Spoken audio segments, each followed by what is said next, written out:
Так, вот я не знаю, висит, не висит, но стартанули мы из метро Московская, поднялись сейчас наверх, наружу.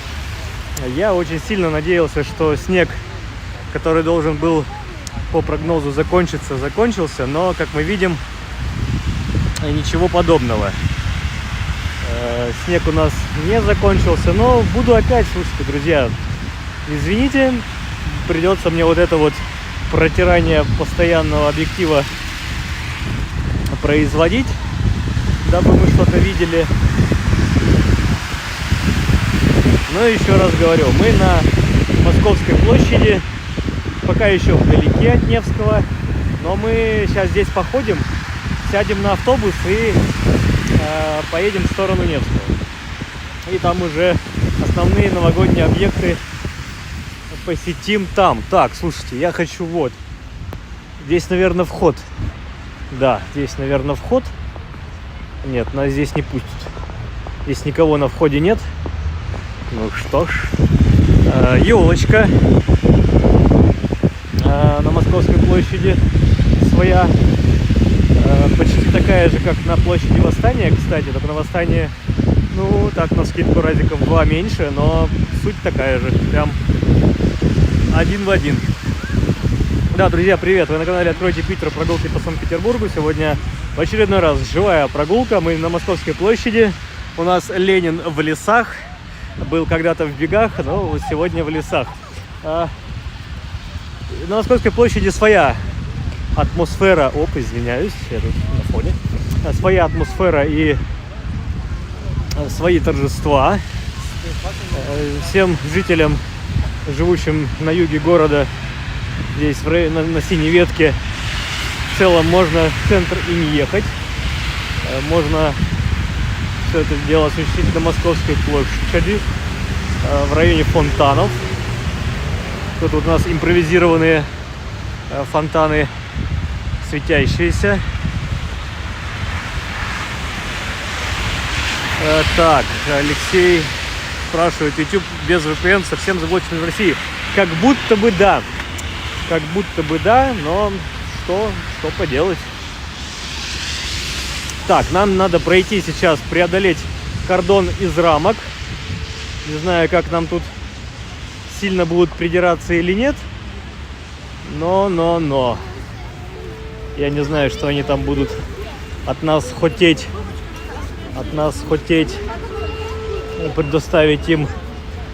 Так, давайте так. Здесь пауэрбанк. Ну, можно вот так держать в руке, да. Спасибо. Так, хорошо, мы контроль преодолели быстро. Отлично. Ну, смотрим, наблюдаем. Подозреваю, что будет что-то похожее, как на Манежной площади, как на Дворцовой площади, там ярмарочная часть. О, здесь сцена есть своя, ну окей. Так, смотрите, у нас в очередной раз отсылки к Пушкину. У нас же год Пушкина в этом году, 225 годиков, а как-никак. Ну и вот у нас дуб зимний, цепь золотая, а вместо котов дети. А нет, кот есть, но и дети тоже есть. А где наш? Насколько ученые покажет время, я думаю, родители приложат максимум усилий. Так, куда ты мчишься, тройка честная? Тут у нас видео, господи, света 2 дня выпала там чуть ли не месячная норма снега. Так, можно сфотографироваться со Снегурочкой, живой даже, даже живой, двигается, улыбается. Так вот, а в четверг пошел дождь. Было +3. Шел дождь всю ночь. Половину снега смыло. Растаяло. Ну а сегодня с утра опять пошел снег. И вот весь день какими-то с перерывами. Но вот он идет и по сей час продолжает все это дело-действо. Ну да. Скажу ж когда-нибудь, да? Глинтвейн. Трудельники. Ага, снова глинтвейны. Снова трудельники. Еще раз напомню. Ленин в лесах. Так, что здесь еще такое? Какие-то под куполом мастер-классы, видимо, для деток. Да, мастерские. Мастерские. Так. Подойдем, посмотрим номер 5. Рождественская сказка. Создайте рождественские украшения и игрушки по мотивам сказок А.С. Пушкина. Гласит надпись. Так, с приветом из Сочи. У нас потеплело плюс 12. У вас, конечно же, лучший снежок. Да, у нас хотя бы новогодняя история какая-то. Сценка. Отлично. Но мы здесь, друзья, мы здесь сейчас долго не задержимся. Выйдем. Ой, как ярко. Выйдем на Московский проспект. Пройдемся, наверное, пешочком до Парка Победы. И там уже точно сядем на автобус. Ну или где-нибудь по пути. Так, здесь, смотрите, тоже еще мастерская. Скорее всего, тематика та же самая. Работает с 5 вечера до 9. А, нет. Несколько сеансов.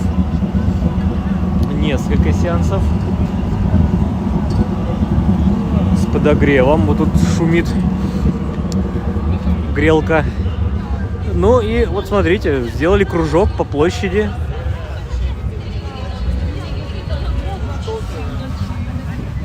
И все практически посмотрели. Ну, короче, поесть, попить можно. Не знаю, насколько глинтвейн здесь алкогольный, но, скажу по секрету, хотелось бы.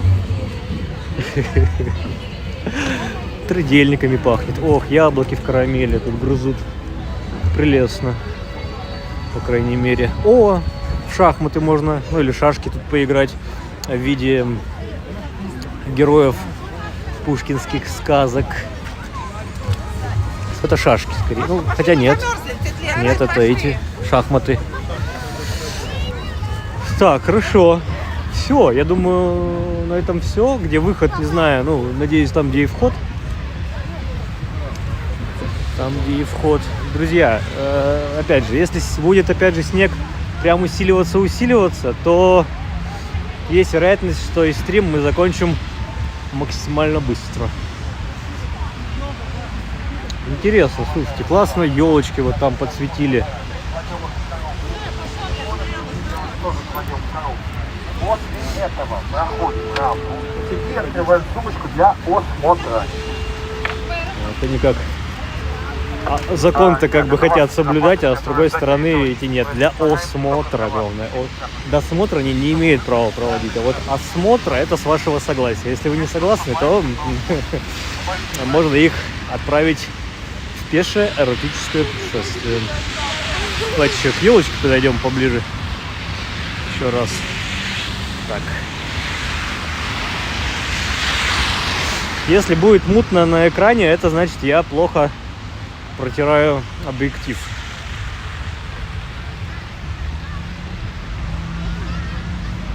Так, я что-то не успел для себя отметить. У нас чат-то выводится в трансляцию или нет? Пожалуйста, напишите еще раз. Я хочу посмотреть. Что-нибудь напишите. Слева у нас Ленинский проспект. Начинается, заканчивается. Это кому как удобно. Я ни с кем спорить не буду. Дом Советов, или как правильно это назвать. Так, кто-то...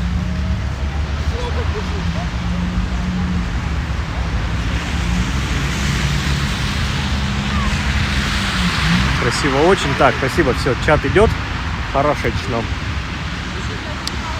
Друзья, товарищи, в очередной раз напоминаю, кому не сложно, кому не больно, кому не жалко, поставьте лайк. Лайк поставьте, пожалуйста. Трансляции. Чуть-чуть с запозданием трансляция будет на Рутюбе и ВКонтакте. и Дзене, что ли, возможно. В общем, сейчас пока идем по Московскому проспекту.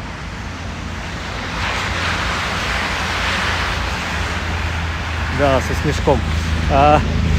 Пойдем по Московскому пока. Предел это у нас парк Победы. Но может быть где-то, если я увижу, когда буду идти мимо остановки, нужный номер автобуса, то я, скорее всего, в него сразу сяду. И мы доедем или до площади Восстания, или до Сенной площади. Нам в целом не принципиально, конечно, но нормально все говорит. Хорошо. Кстати, погода около нуля. Обещали снег с дождем. Пока только снег, слава богу.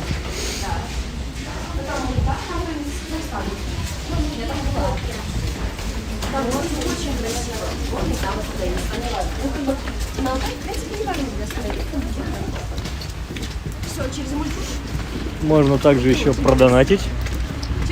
Я что-нибудь на Новый год. Подарочек себе от вашего имени сделаем.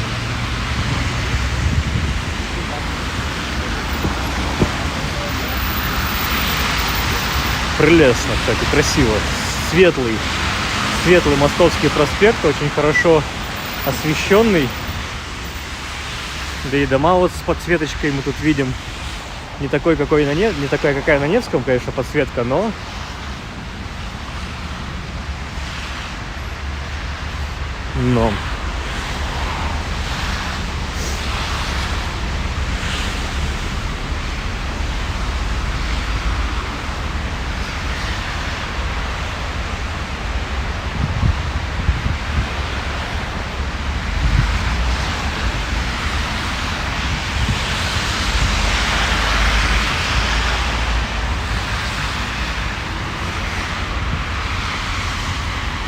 вот Петербург прекрасен в любую пору. И в дождь, и в снег, и в солнце. В том числе Александр М. Привет из Мурманска. Мурманск наш постоянный зритель. Точнее, Александр из Мурманска, но Мурманску отдельный привет. У вас там полярная ночь в разгаре, в самом.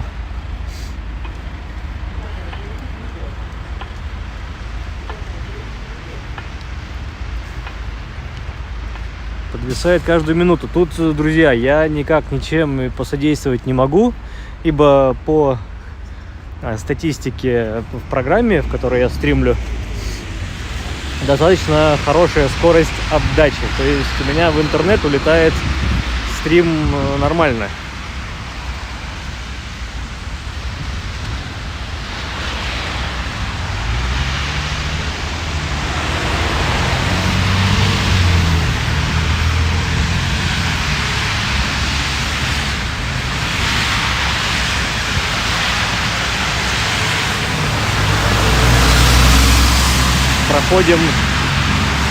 Проходим вдоль домов сталинского времени, сталинский ампир,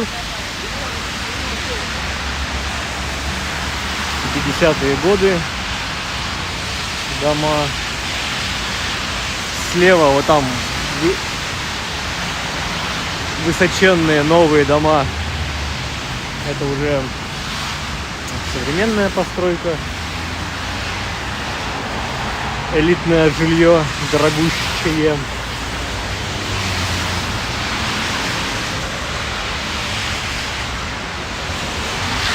Вот Андрей делится секретами правильных прогулок. Поддерживаю. Если с собой взять то, о чем вы говорите, то можно глинтвейн и вообще не тратиться, а взять шоколадочку и все. Будет чики-пуки. Прекрасно. Красивейшие вот эти вот, который год уже используют идею с елками в горшках таких громадных, не обольщайтесь. Елки эти в горшках не растут, они просто воткнуты. Это ветки еловые, они просто воткнуты в землю. И все. Так. Не, это в Владивостоке ночь, а в Мурманске вечерочек. В смысле? Я же не про время говорю, я про время года. Зима, Мурманске полярная ночь. А Владивосток ведь у нас далеко не за полярным кругом. У них ночь чисто по времени.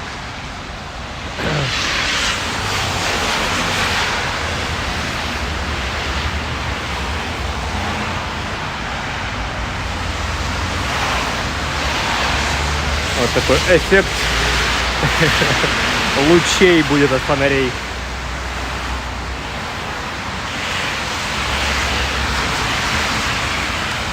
Так, нам надо поймать, дождаться 50-й автобус.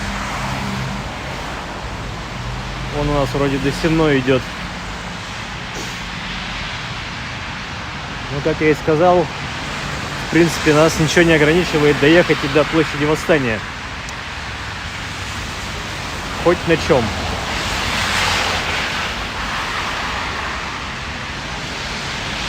Ну что, вот у нас Новый год напоминает, о Новом годе напоминают оформленные, это вот последние года два любят вот так оформлять рестораны, входные группы.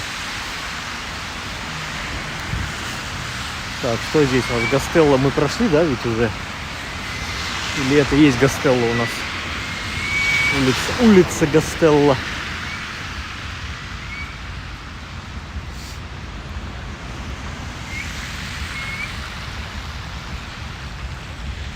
А к чему я сказал-то? Сам себе задал вопрос, а что напоминает здесь на Московском проспекте о Новом годе? Это вот как раз на фонарях здесь светящиеся, напоминающие пламя, что ли, световые конструкции. Вот звезда здесь в сквере. Ну и входные группы в рестораны. Да больше-то и ничего вроде, да? Никаких растяжек через проспект нету. Так.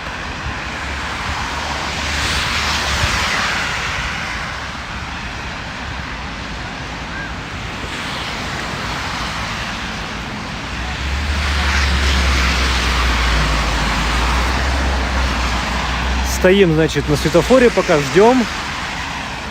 Я проверю номера автобусов, которые нам еще подходят.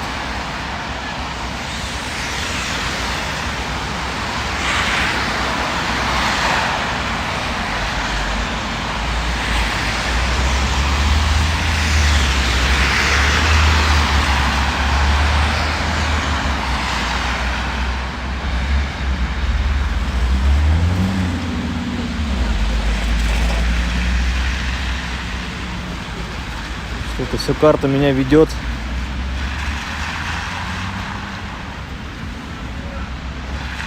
На метро, говорит, едь и все. Не, на метро нам не нравится. Так, 26-й и 3-й. 26-й и 3-й, и 50-й. Угу. Опять же, хочется на автобусе чуть прокатиться, дабы ускорить нам процесс перемещения в пространстве, ибо если пешком и сейчас идти до Сенной, это где-то 1,5 часа. Вот такие расстояния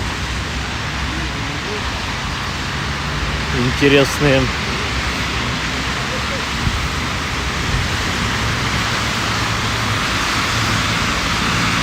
Да и в метро, если я спущусь, у нас трансляция будет висеть.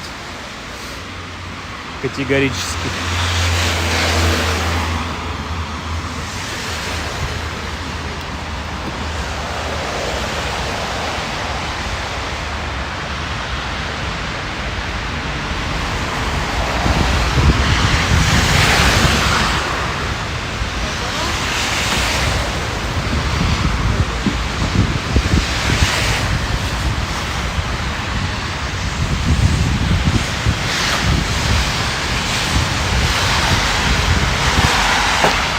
все лето реставрировали фасады. Не только на Невском, но и здесь, на Московском проспекте. И вот только сейчас это умудряются что-то снимать леса. Примечательное здание. Скажем так, обыкновенный жилой дом. Ну, обыкновенный в кавычках, но... Ага, донат без подписи. Странно. Спасибо большое. И это что за глюк был? Жилой дом. Дом-то жилой. Тут все нормально. Хотя что-то мало горят окон в нем, но первый, второй этаж — это кинотеатр. Дом советских времен. Сталинских. Начало 50-х. Московский 202. И кинотеатр по сей день действующий. Самое-то примечательное и классное.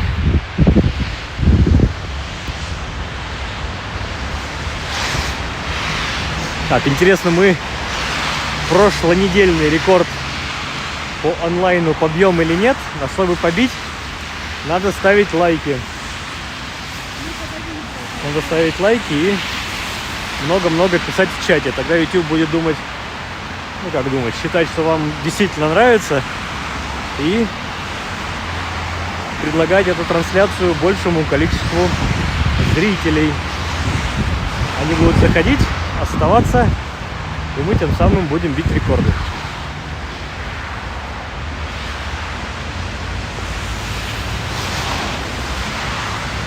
Сейчас мы подойдем к площади имени братьев Стругацких, тех самых советских писателей-фантастов.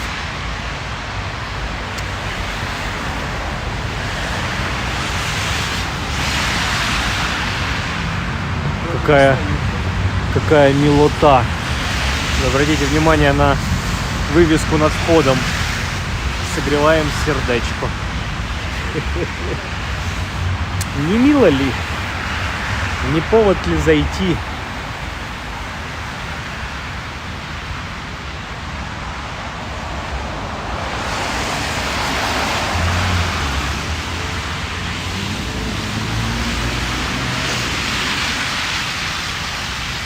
Ой. Оступился, чуть не упал. Сколько елок-то было погублено, чтобы эту красоту наделать. Да.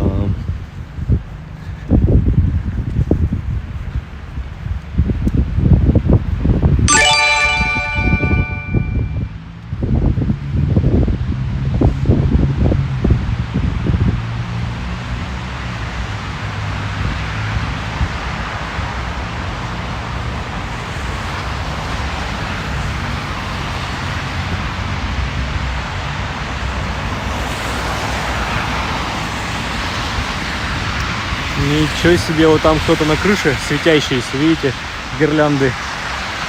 Кто-то там себе мансарду забабахал.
Да, мимо Пирожковой мы сейчас этой пройдем. Культовость ее, извините меня, преувеличена. Выражаю свое собственное мнение. Вы, в принципе, можете свое. Не запрещено.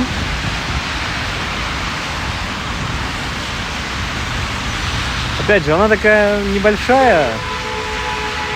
Места мало.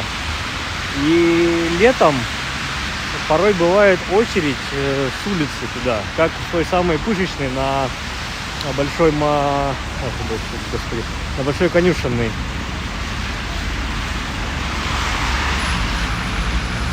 Да и вот бывал несколько раз за последнее время, за последний год, за последнее лето. Не всегда прям такие свежие пирожки. Да, у нас прямо по курсу там.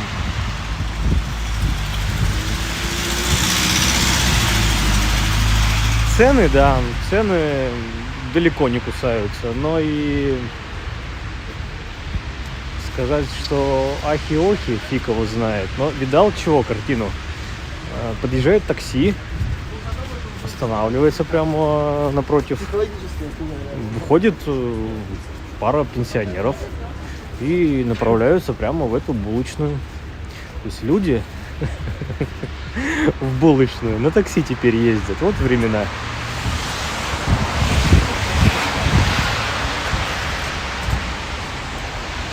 Вот времена.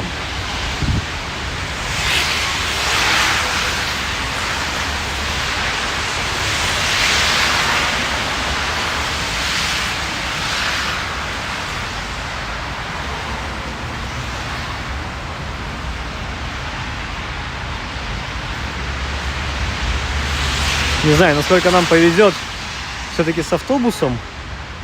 Придется ли долго стоять? Долго ли, коротко ли? Не знаю. Как говорится, будем посмотреть. Будем постоять и будем посмотреть на эту историю.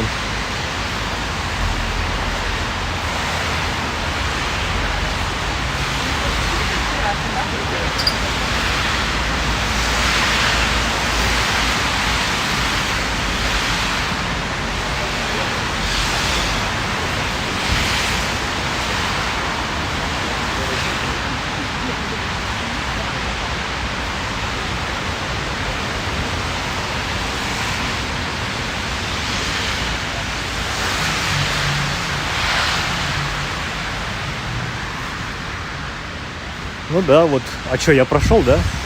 Ёлки-палки. Очередь из туристов. Ну да, вот видите, там сейчас целая толпа выходит. Давайте, я тут немножко в телефон засмотрелся.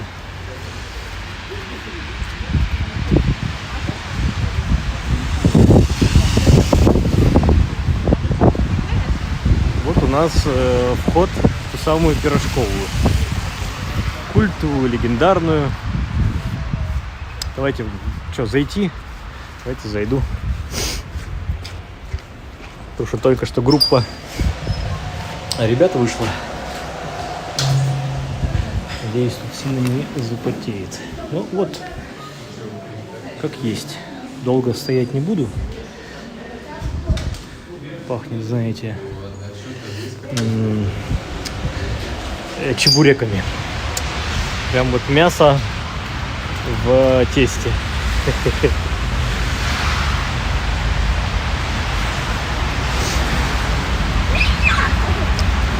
Сказать, что очередь не из туристов, да черт его знает. Слушайте, я думаю, из туристов.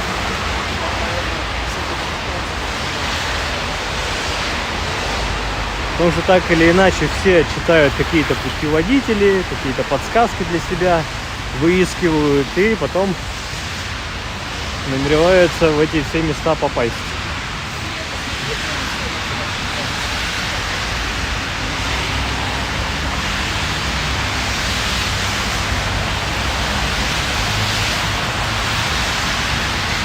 Так, вот с Андреем соглашусь.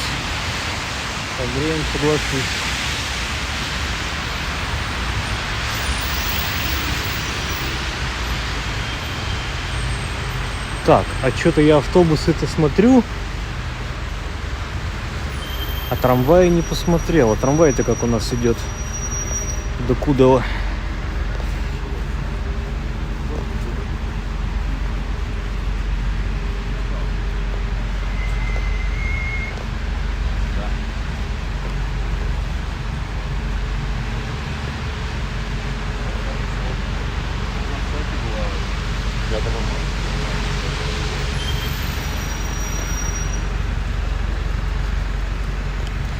О, не. Трамваи нам не подходят.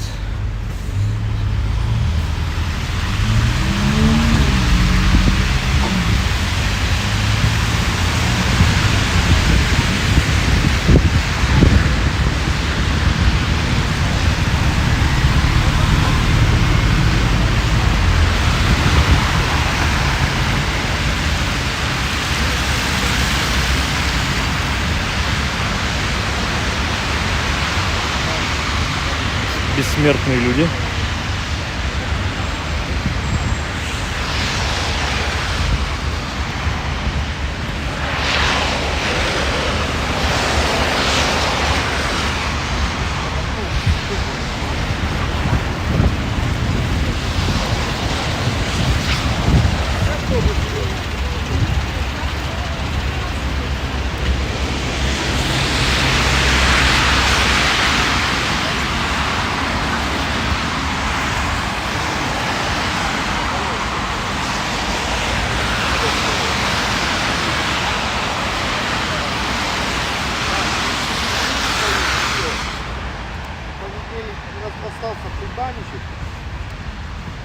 У нас уже справа Парк Победы. Там мы летом вроде по нему прохаживались.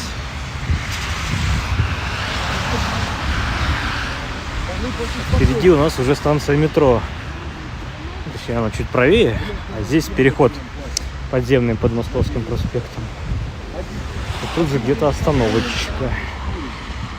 Так, елка у нас на противоположной стороне. Около Российской национальной библиотеки, в которой, кстати, снимались часть эпизодов современного мастера и Маргариты.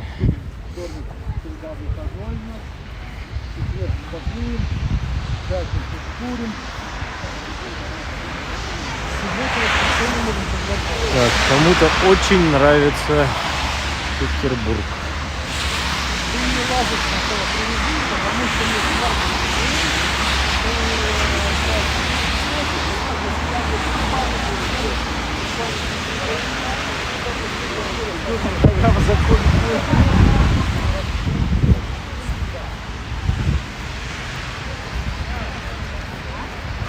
Фух. Так, ну что, сейчас будем здесь на остановке ловить автобус. Ну, или не будем. Или он сейчас уедет без нас. Так. Вроде бы это тот. Но будет не тот, ну ладно.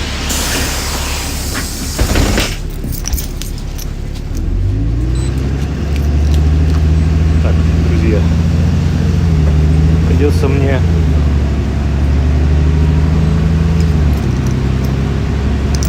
для себя камеру включить, пока мы едем. Поэтому не знаю. Вообще, в тот ли я автобус сел?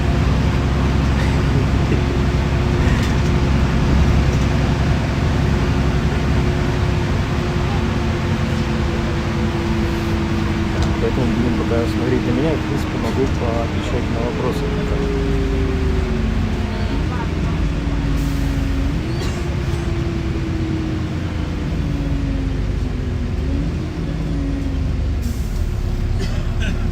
Да, 26-й едет до Московского вокзала. Едем на площадь Восстания. Там выходит.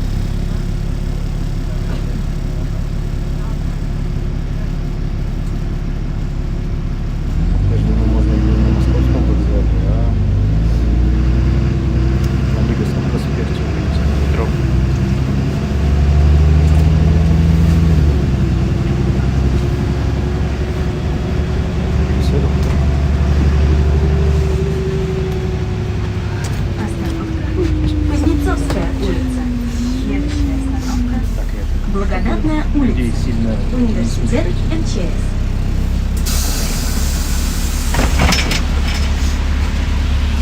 Как-нибудь. Так, друзья, давайте пока пишите. Пишите в чате, я потом буду отвечать. Пока есть такая возможность, и ничего не могу вам нового показать в силу того, что окна все запотели. Или давайте так, я сейчас пойду... Все, я придумал, я пойду к водителю. На коленки сяду ему.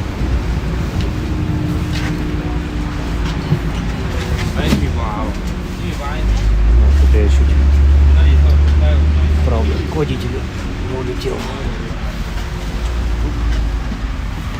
Остановка. Благодатная улица. Университет МЧС. Следующая остановка. Станция метро Электросим.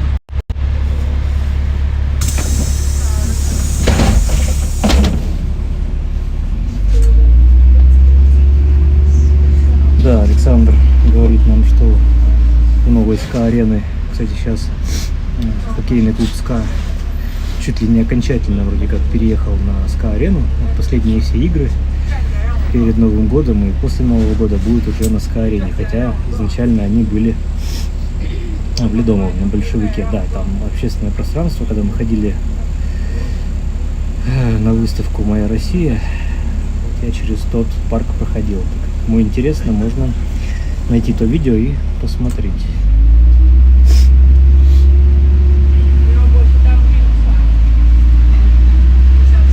Так, привет из Винницы. Винница, это у нас, кто не в курсе, немного южнее Киева.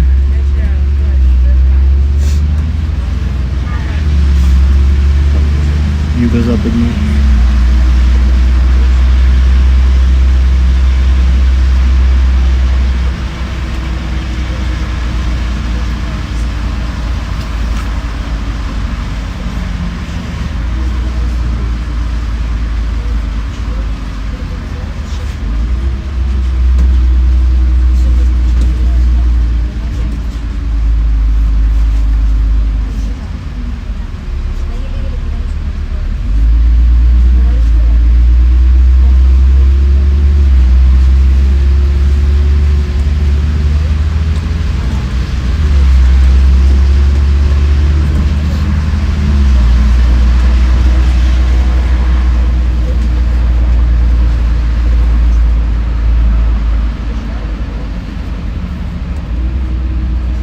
Остановка. Станция метро Электросим. Следующая остановка. Администрация Московского района.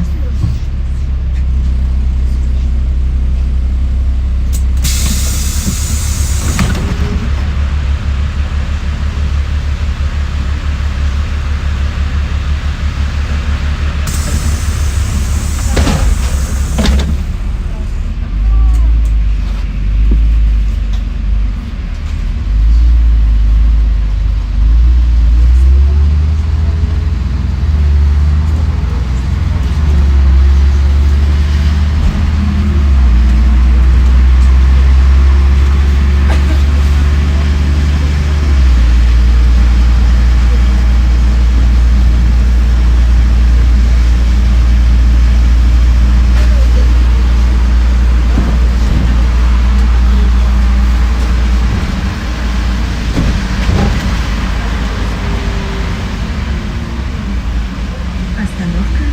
Администрация Московского района. Следующая остановка. Заставская улица. Кукольный театр сказки.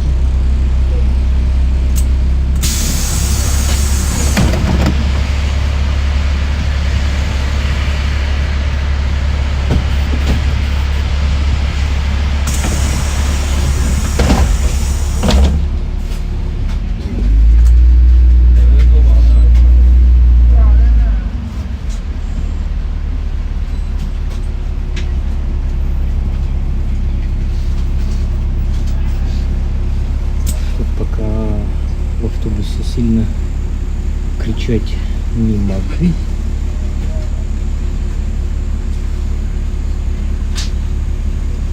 Так что пока будем ехать в молчании.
Заставская улица.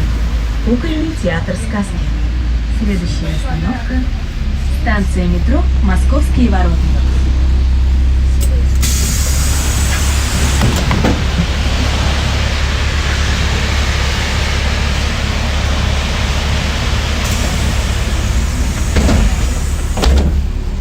Да, завтра и +2, и снег с дождем.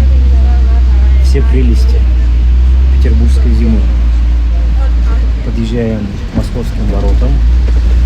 Когда-то здесь была, если вы поняли из названия остановки, остановка Заставская, улица Заставская, ну здесь была Московская застава. Была граница города, была, скажем так, таможня, досмотр грузов и людей.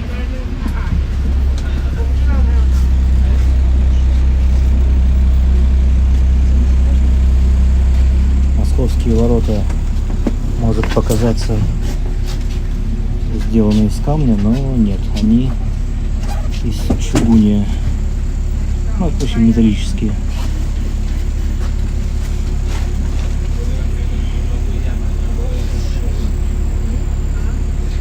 То бишь полые внутри, разборные.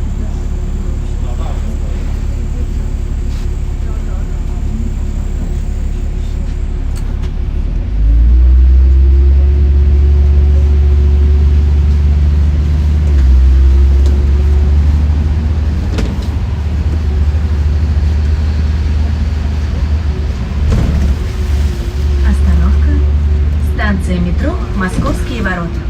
Следующая остановка Цветочная улица.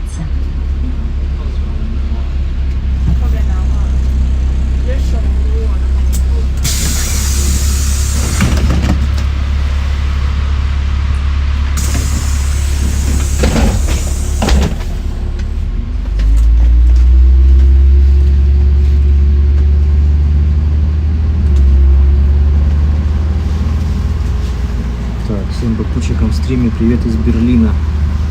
У нас не снежинки.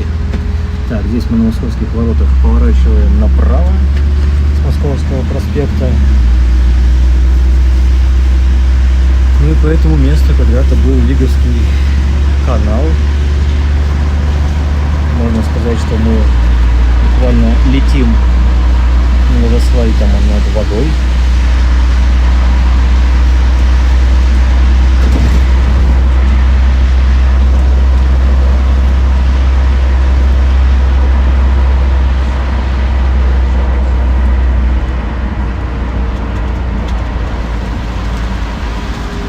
Мариана, не сглазьте.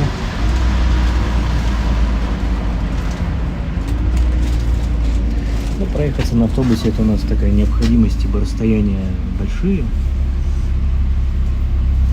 Я в самом начале показывал предновогодние украшения на Московской площади. Немножко прошлись по Московскому проспекту, вот сели пока на автобус, едем в направлении площади Восстания к Невскому проспекту, и там продолжим гулять пешком.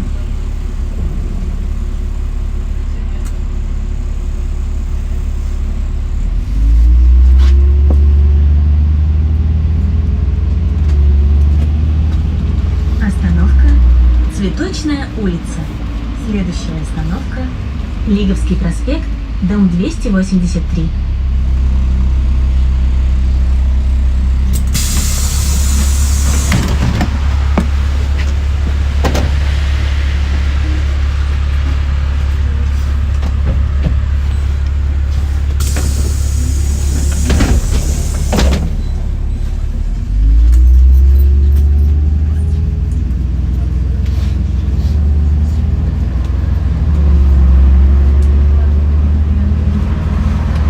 Так, давайте пока мы в автобусе, я все-таки включу микрофон.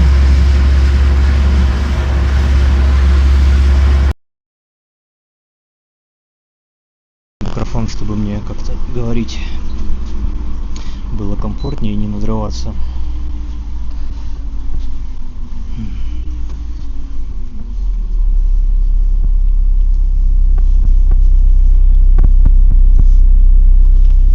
Впереди машина с номерами 39-го региона. Привет в Калининград.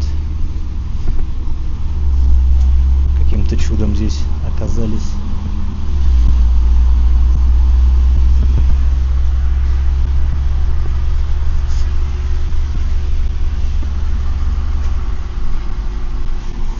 Господа из нашего западного анклава.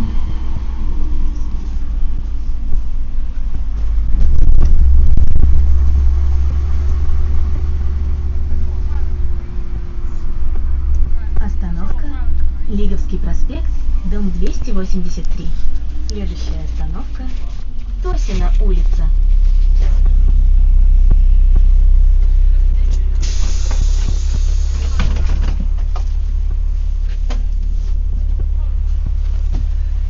Тосина Мосина. Так, мне тут приходится время от времени пропускать людей, входивших в переднюю дверь.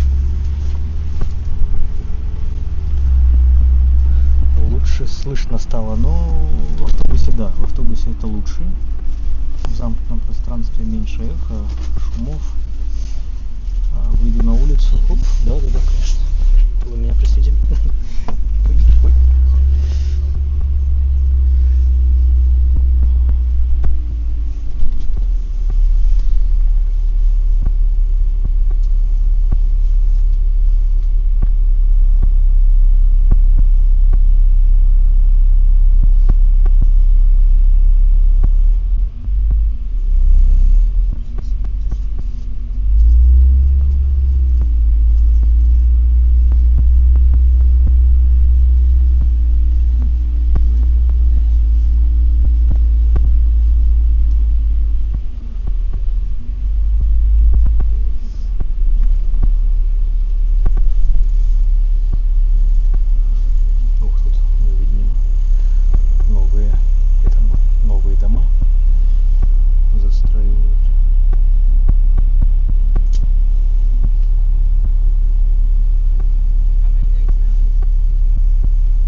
пойдем по Невскому к центру. Надо все-таки зайти на Манежную площадь. Надо пройти мимо Большого гостиного двора.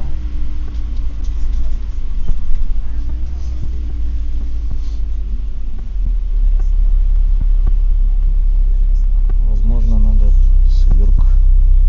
Мимо цирка пройти. На Фонтанке.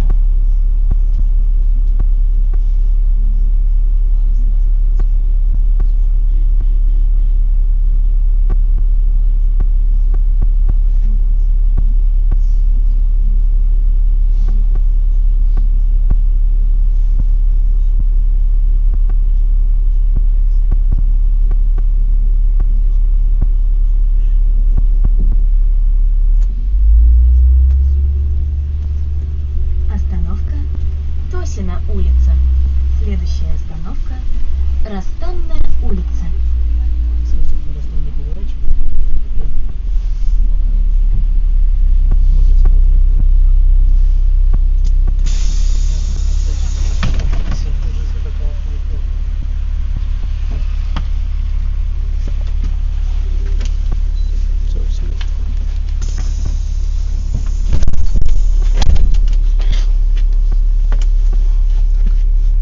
Как бы нам тут сортироваться?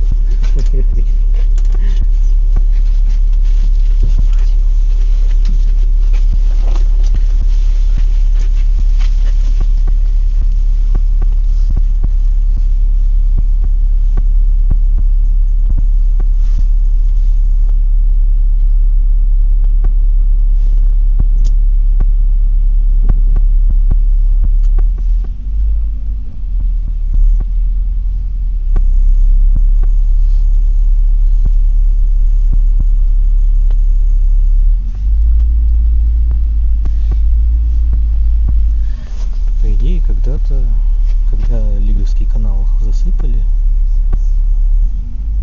сделали проезжую часть, по центру был бульвар. Но впоследствии его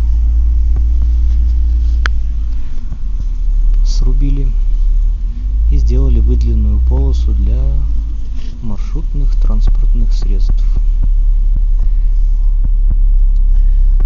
Вот, и мы где-то в какой-то момент должны будем выехать на середину, на выделенную полосу. Подозреваю, это будет как раз после перекрестка. Остановка Расстанная улица. Следующая остановка Курская улица.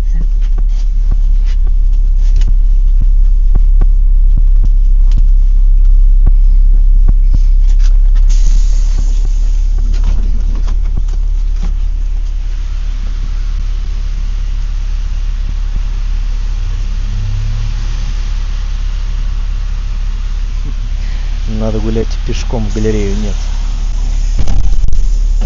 По магазинам ходить не будем.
был бульвар.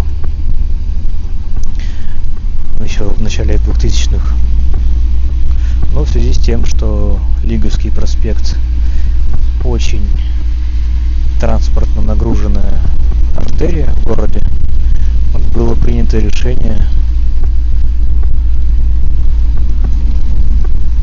бульвар спилить, пешеходную часть убрать и сделать выделенную дорогу для общественного транспорта.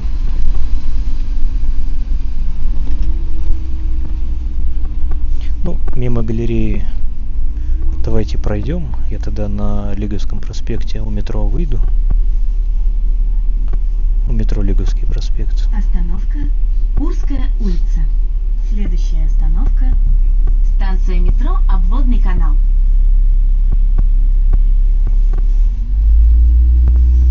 На обводнике нам рановато.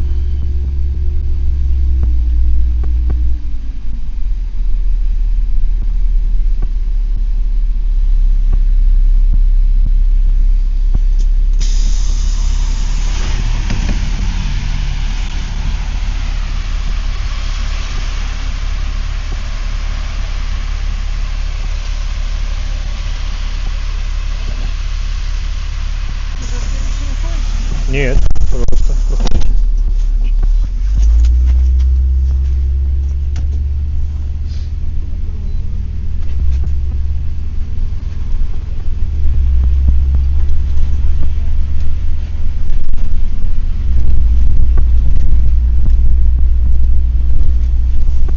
Так, Тирра. В чем ваши, в смысле, надежды или неуверенность? Приезжайте.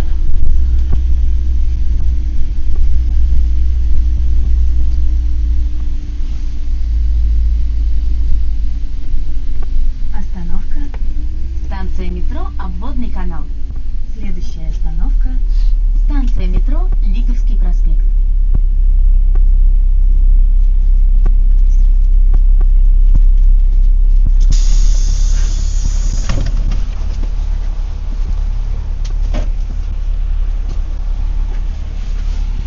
Ну, собственно, мы уже на Лиговском-то выходить и будем.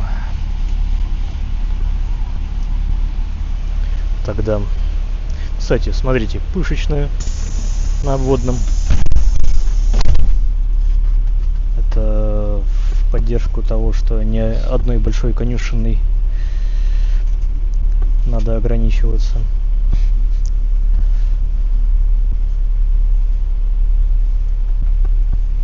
Друзья, нам еще одну остановочку и выходим.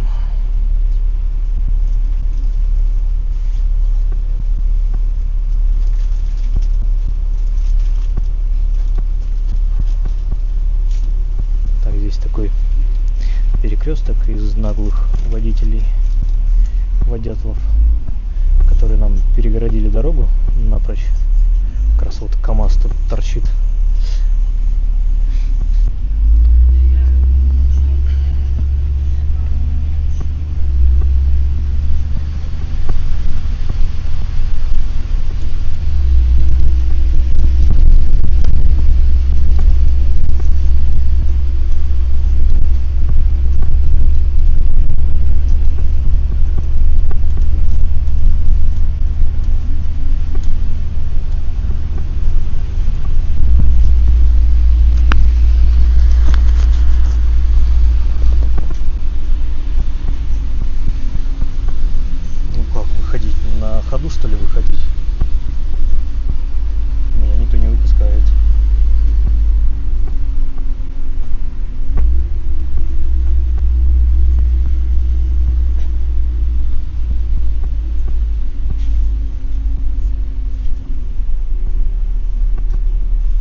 пока ехали, что-то я даже обрадовался, якобы снег закончился, но это все мнимо. Оказывается, нет. Так, включаем опять широкую камеру. Ультравайд. Выключаем микрофон. Наполняемся шумами города. Здесь никак иначе, как через подземочку нам не пройти, не выйти с выделенной линии. Станция метро, вход. Так, у кого-то молодость проходила в Петербурге. Да. Ведь очень много людей училось в Петербурге. Я даже, ездишь по миру и так или иначе, нет-нет, но наталкиваешься на людей, которые или просто были туристами в Петербурге, или учились здесь, там по обмену или вот по всяким программам международным.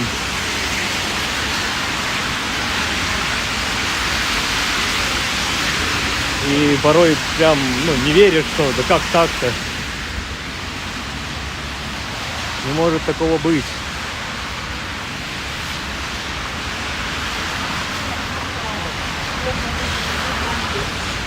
Красота стабилизировалась. Мне так показалось, что у меня там и телефон, и стабилизатор в руках так трясло, что вас должно было нет-нет да укачать.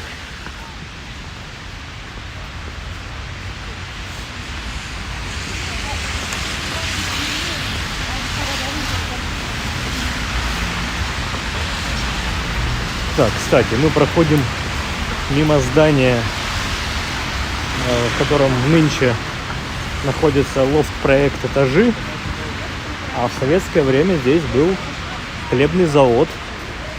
Вот здесь арка, и вот масса людей там. По большому счету сейчас это едальни и продавальни. Даже первоначально лофт-проект «Этажи», каким он был, каким он планировался, уже его такого нет. Он трансформировался. Что-то новое, что-то другое. Так, смотрите, мы на Лиговском проспекте. И на Лиговке здесь что-то ничего напоминающего нам о Новом Годе-то и нет. Никаких украшений, никаких растяжек, никаких люстр на столбах. Что поделать?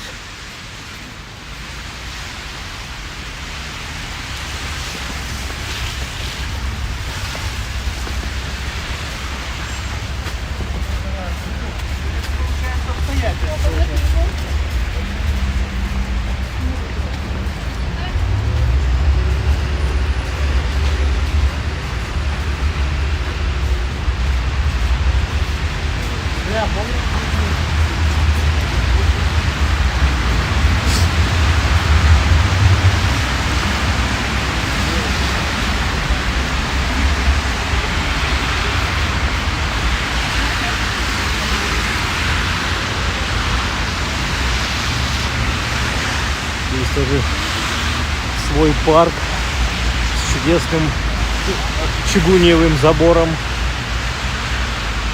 и особняк классный.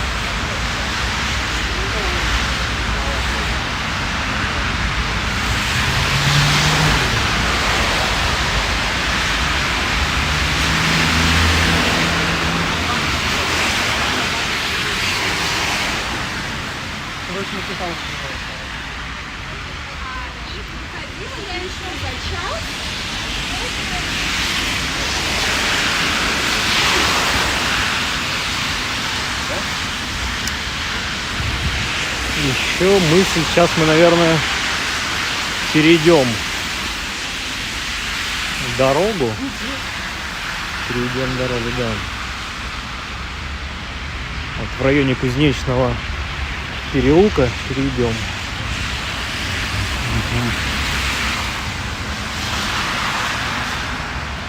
Сандали, да. Сандали. Сад Сандали.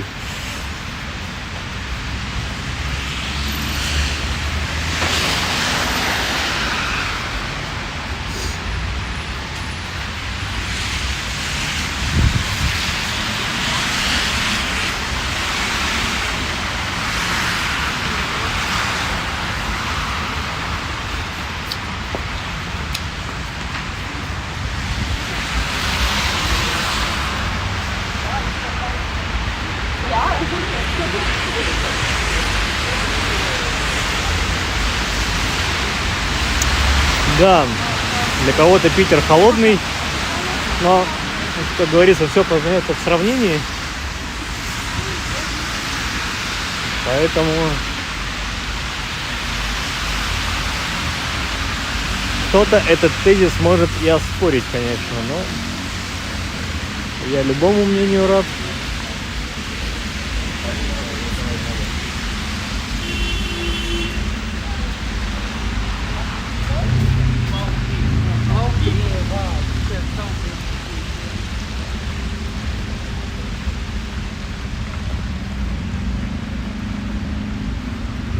Сейчас у нас по правую руку будет вот за этим зданием отворотка направо, называемая Лиговский 50. Это бывшие склады Московского вокзала, еще дореволюционные постройки из красного кирпича, двухэтажные, целый квартал такой. Сейчас все под коммерцию отдан, но есть риск, что все снесут, ибо собираются строить новую скоростную железнодорожную ветку до Москвы. То есть сейчас вот Сапсан там с какой-то дикой скоростью летит, а вот хотят новую железку строить, выделенную.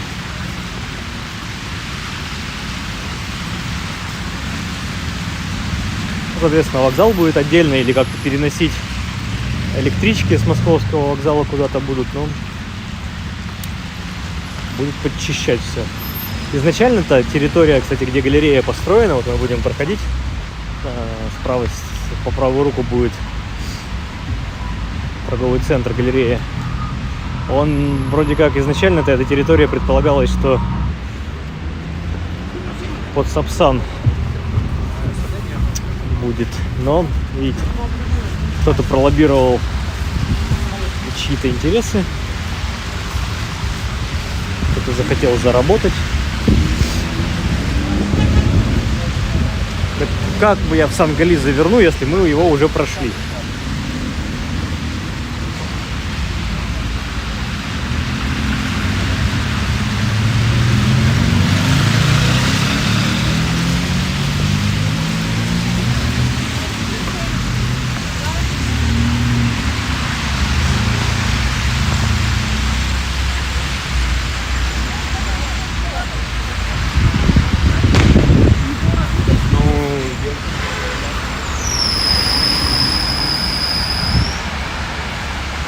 Здесь перейдем. И как раз у нас Кузнечный переулок. По нему мы можем выйти на Владимирскую площадь, на станции метро Владимирская.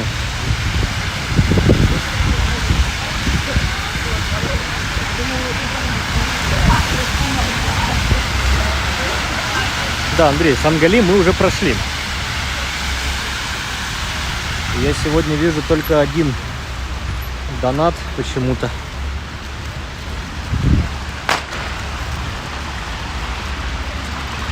Ребята не наигрались петардами в детстве, не до сих пор детство.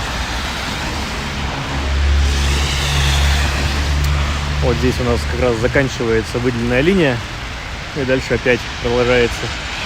Ну и вот уже эти желтые иллюминации, это галерея. А хочу я перейти на противоположную сторону, чтобы издалека было лучше видно.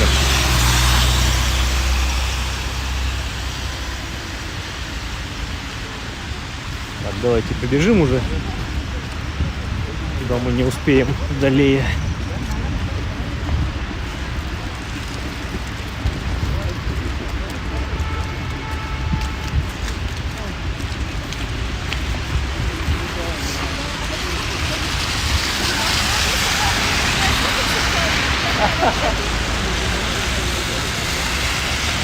Вот, ВСМ, да, что-то высокоскоростная магистраль собираются строить. И вот всю эту территорию Лиговский 50 с историческими зданиями будут сносить. Вот вопрос, успеют какие-то вот эти все органы, которые отвечают за историчность, за вновь найденные объекты исторического значения, это все как бывает,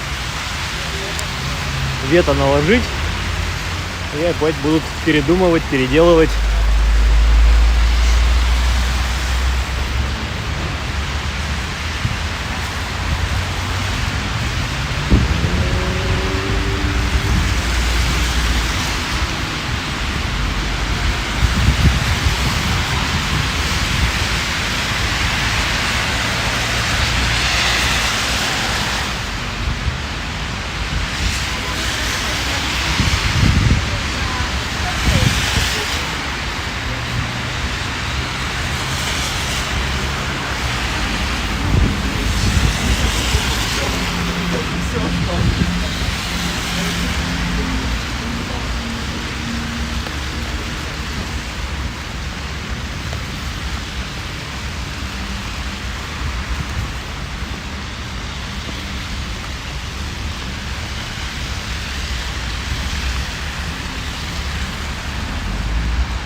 Так, тут у нас вспоминают про кузнечный рынок. Он был хорош. Так он и есть. Кузнечный рынок на месте. Без претензий.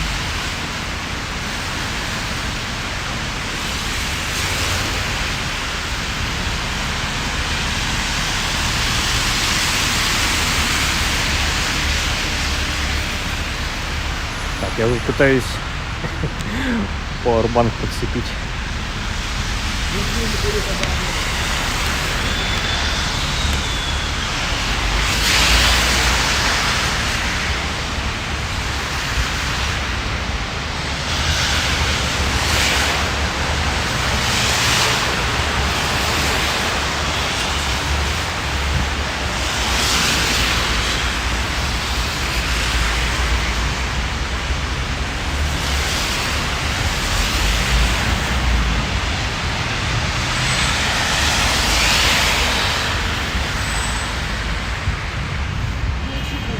Все хорошо пошло.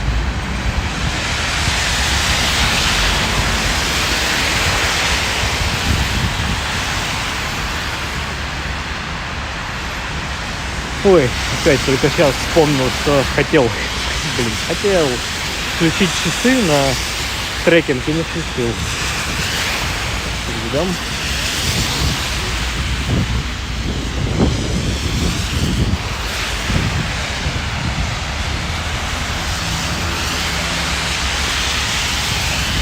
Опять снежок начался. Черт побери. Или, как сказал бы дядя Миша, 1000 чертей.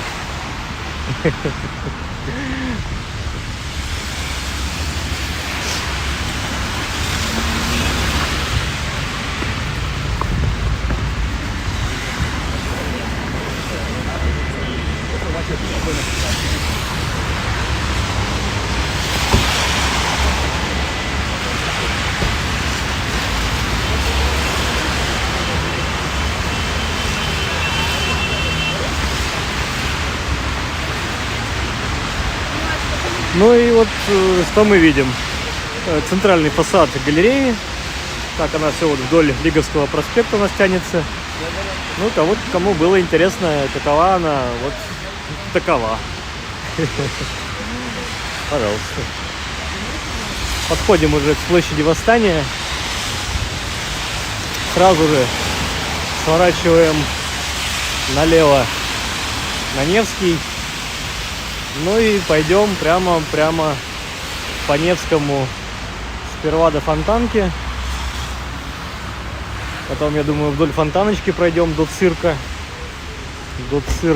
Ну и там уже у цирка пойдем на от цирка пойдем на Манежную площадь. Посмотрим там рождественскую ярмарку.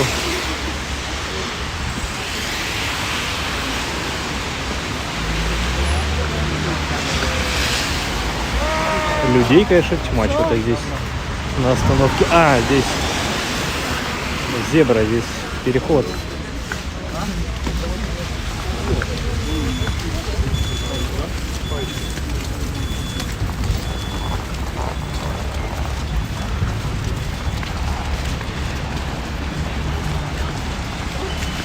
Нет, на Пушкинскую 10-то смысл какой? Там сейчас, блядь, какие твари ходят, под ноги бросаются.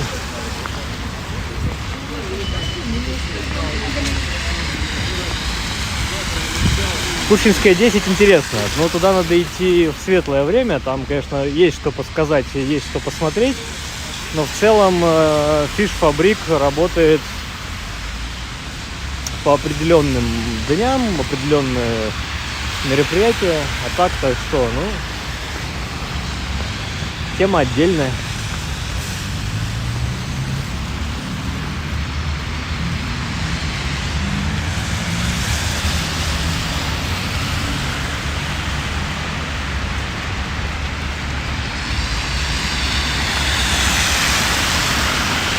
Московский вокзал.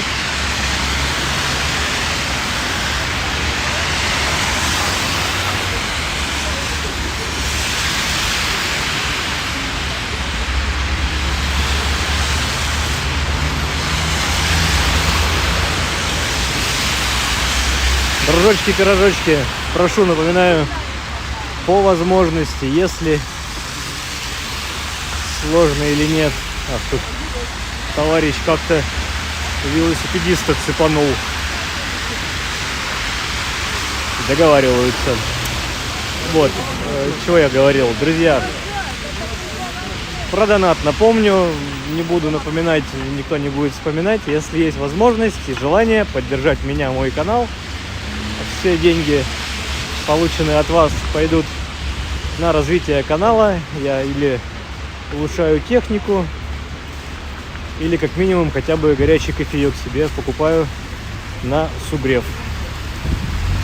Ну и давайте наслаждаться Невским проспектом, новогодним Невским. Здесь уже в полную меру видим растяжки над Невским.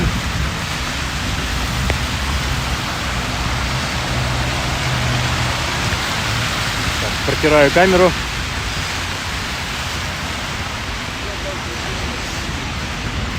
То, чего как вы долго ждали, целый час 20 минут. Ведь видео я назвал недалеко от Невского, но вот так вот мы начали далеко, добрались. Ну и сейчас будем лавировать, опять лавировать влево-вправо от Невского проспекта.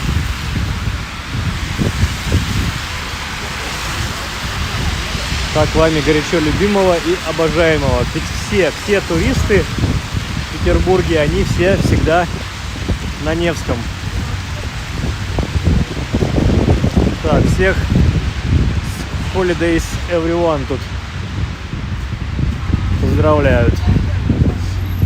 Окей.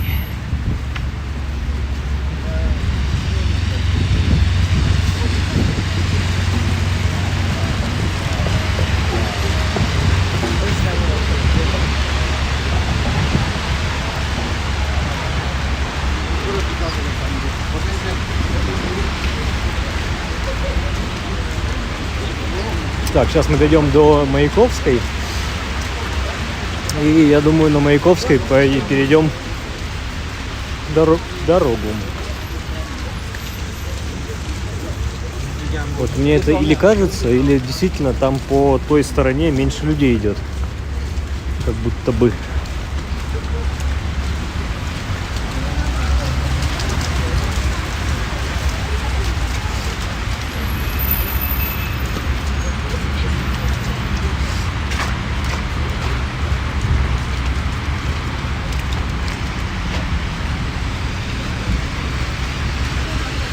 Бабушка на остановке стоит, выглядывает автобус. Она тем самым, видимо, как-то то ли вызывает нужный маршрут, то ли призывает побыстрее приехать.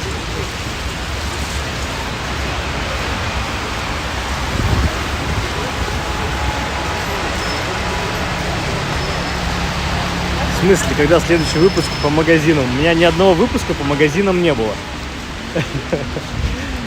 Так что не знаю, а какой в этом смысл?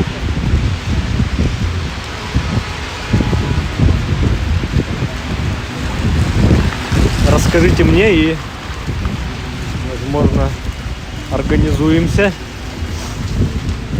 каким-то образом. Господа, улыбаемся.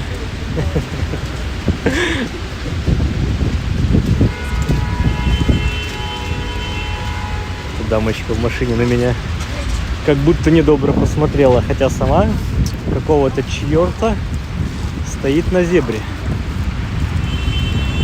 что напрямую приводит к нарушению ПДД.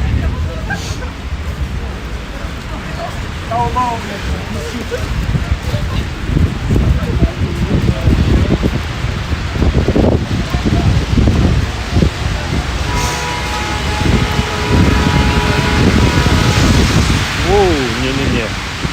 Меня только что обхерачили снегом с дороги. Проезжающая машина. Пойду-ка я от дороги подальше. На улице около нуля. -1, 0, +1. Какая-то вот такая погода. Надо понимать, что средняя температура по году на Невском проспекте чуть ли не на 10 градусов выше, чем вообще в Петербурге в целом. На Невском всегда теплее.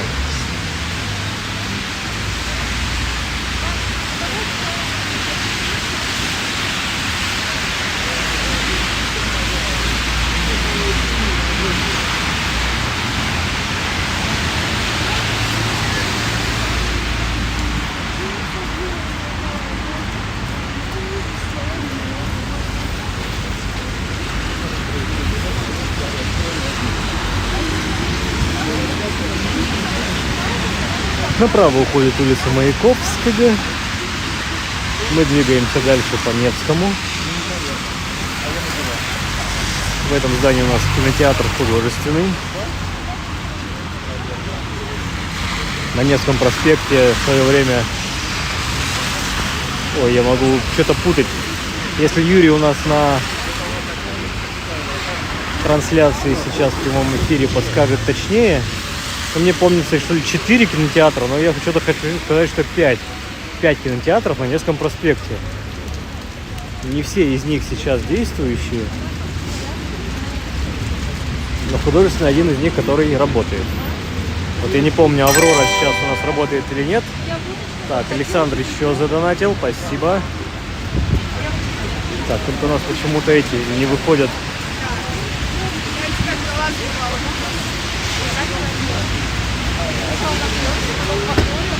Ну, смотрите, расскажу отцу. На Садовой, в смысле, Сенной рынок, да? По рынок Садовая. Ну, на Садовой у нас что? 2 рынка. Это или Опрашка, или Сенной. Если вы имеете в виду прям вот по рынку, то, как бы вам сказать, там работают наши соседи из дружественных республик. Ну и, соответственно, у нас не всегда они адекватно реагируют на камеру. Это раз. Ибо там бизнес не совсем легальный, не совсем честный. Идти в галерею, так а что? У меня же канал-то не про шмотки, не про магазины. Да, мы все-таки гуляем по Петербургу. Именно гуляем, а не ходим по магазинам. Есть профильные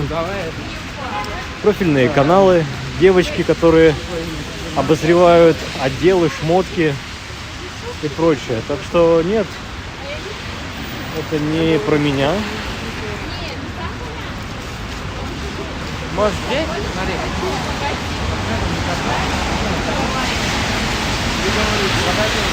Передаю привет маме. Я в телевизоре. Так, а что здесь интересного?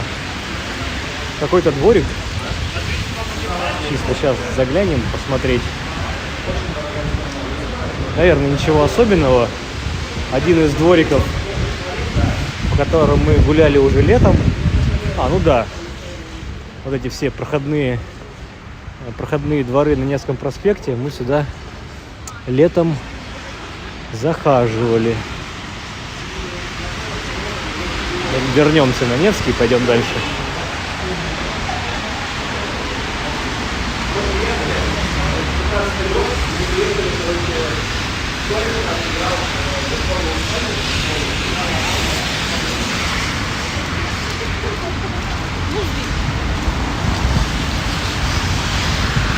Здесь как-то поприятней.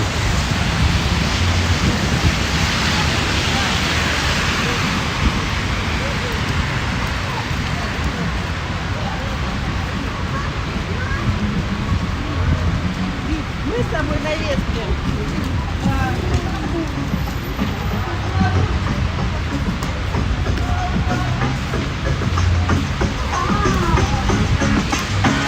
Так, авторские права. Тут нам сейчас прилетят за такую музыку громкую на Невском.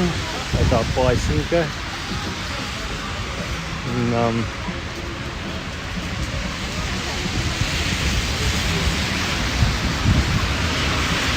в такую погоду еще умудряются на велосипедах ездить. Как-то опасненько, мне кажется.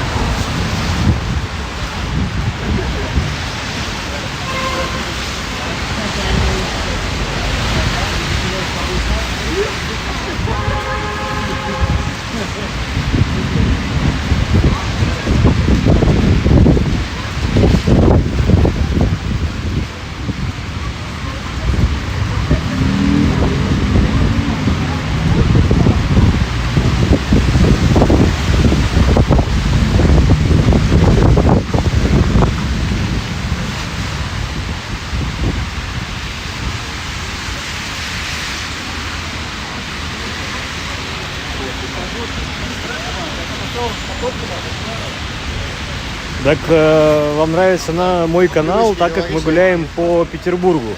Какая связь гуляния по магазинам?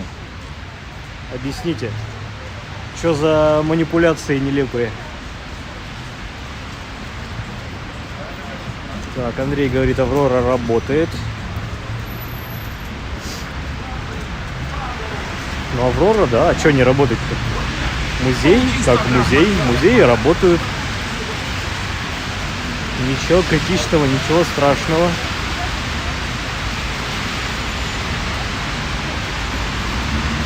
Так, здесь мы на светофор не успеваем. Через Литейный пока не побежим.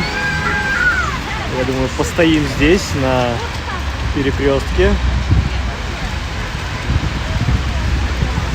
Вам кажется, на самом деле не как летом, согласен, но лавировать приходится, прям приходится.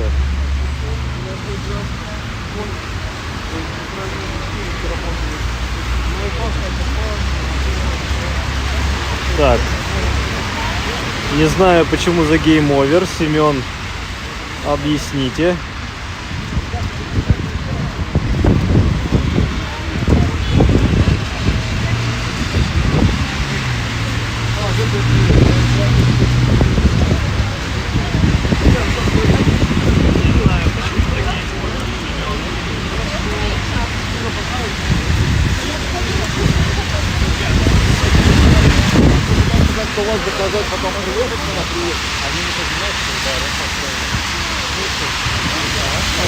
Конечно, стримы будут. Это ж не конец света у нас, а просто Новый год.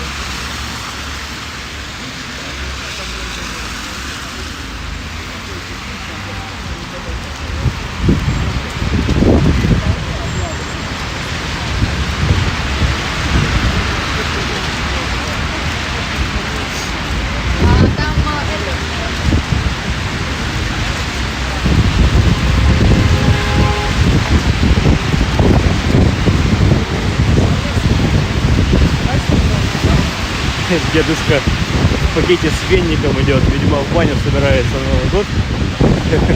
Прикупил где-то венника. Так, ветер. Скажите, как? Задувает, наверное, да? Так, включу я микрофон.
Сейчас звук починим.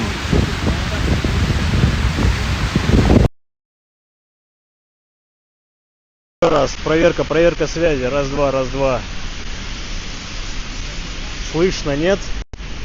Так, друзья, я говорю что-то, слышно меня или нет?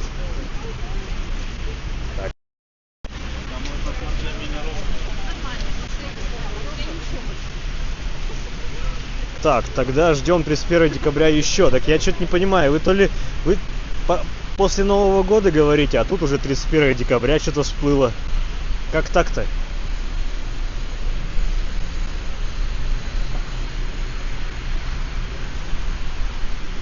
Слышно. Ну, я не знаю. Главное, чтобы и слышно, и видно, да, было.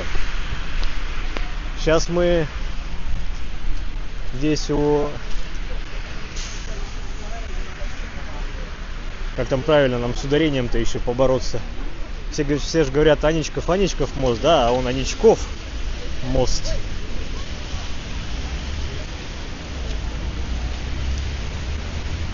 Ой, давайте здесь сейчас пройдемся вдоль Фонтанки.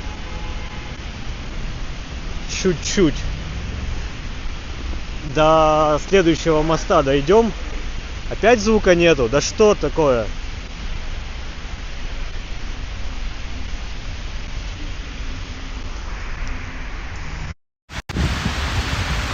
Так, вы как будто бы меня троллите. То есть, то нету звука. Не понимаю, как это оно работает. Отец отстает. Ну, главное, чтобы не в развитии. Да? Все остальное поправимо.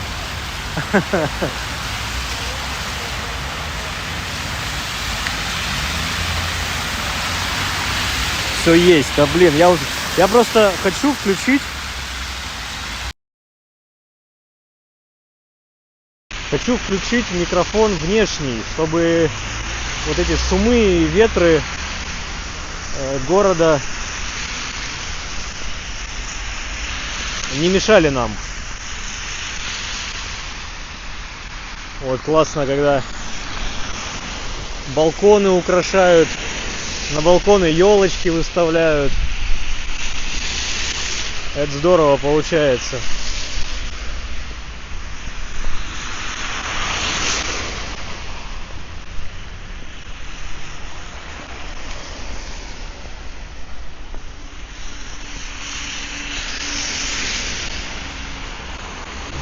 Так, я тут опять с пауэрбанком борюсь, извините, друзья.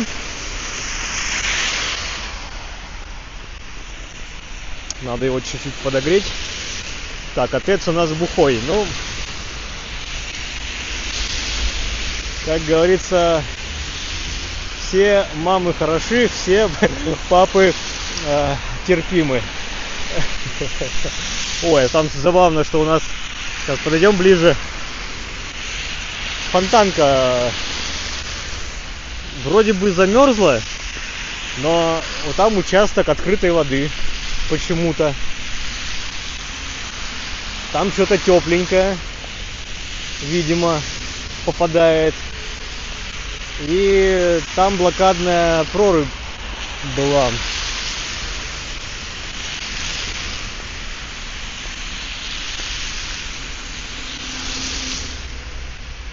Так, всем спасибо. Все меня успокоили. Звук есть. Ну, через фонтанку у нас натянуты звезды светящиеся. Да, вот это реставрируют здание. Оно, конечно, в таком, вот я вижу, дико плачевном состоянии. Прям не то чтобы местами, оно все какое-то не очень. Это у нас Национальная библиотека очередная. Там итальянский сад у нее во дворе. Следующий это у нас Шереметьевский дворец, так называемый фонтанный дом. Все они своими фасадами еще выходят на Литейный проспект. Такие громадные, то есть между набережной и Литейным проспектом. Так. Да, и оно затянуто в сетку.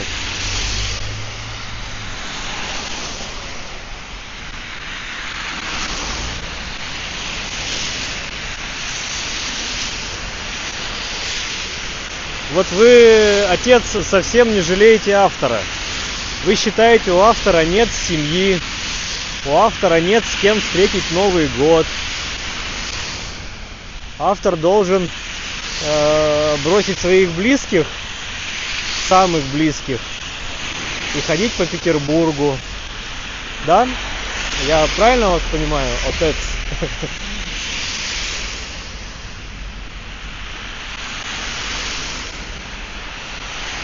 Вот как так, да? Почему? Ну слушайте, здесь вот, видимо, по течению, вот там после моста тоже я вижу, что льда нету. Видимо, как-то здесь накидало торосов, и все. И там также будет перед мостом будет лед, а после моста нет. А может быть и... Ну, сейчас посмотрим. Интересно. Вот здесь вот этот спуск к воде. Там есть историческая табличка, что в годы блокады здесь была прорубь. И она как бы так и... Я думаю, что она не только здесь была, но почему-то вот именно это место считается блокадной прорубью. А вот Шереметьевский дворец.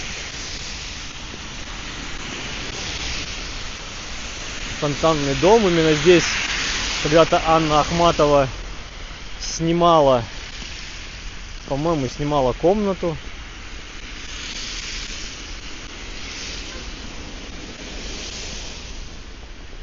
Так, на Сбер кинул чутка. Спасибо. Смогу посмотреть только после стрима. Но те, кто помогает мне, донатит каналу, я обязательно отмечу в описании. Ну и, возможно, если, постараюсь не забыть, я составлю списочек и на следующем стриме голосом проговорю.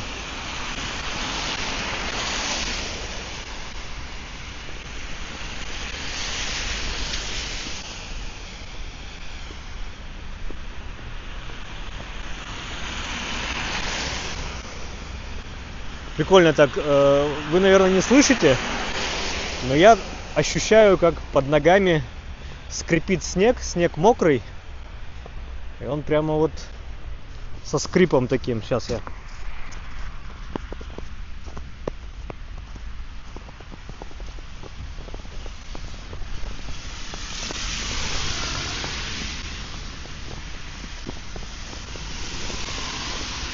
Немножко это... АСМР вам.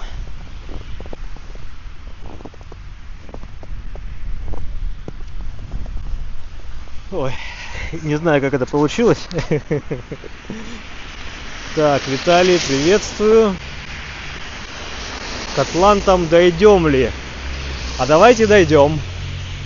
Вы про атлантов тех, что эрмитажные атланты, да?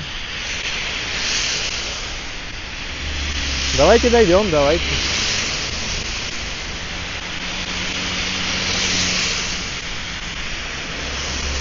Ну да, я вижу вот лед перед мостом опять есть. Видимо, он здесь мост останавливает какие-то льдины, и он больше не мерзает.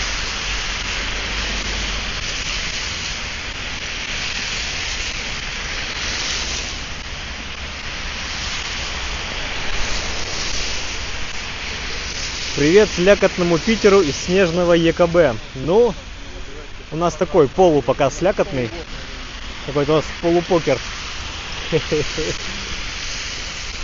Да. Вроде и снежно, и хорошо все, но вот этот около нуля, она, конечно,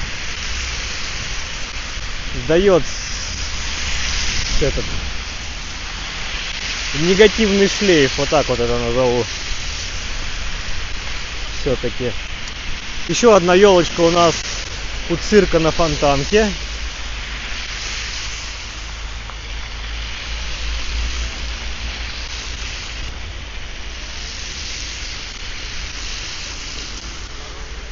Ну и мы уже практически подошли к Манежной площади. Сейчас здесь только вот огибнем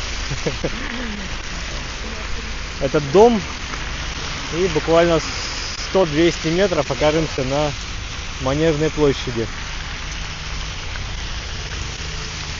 Кто не понял, еще раз, цирк на Фонтанке.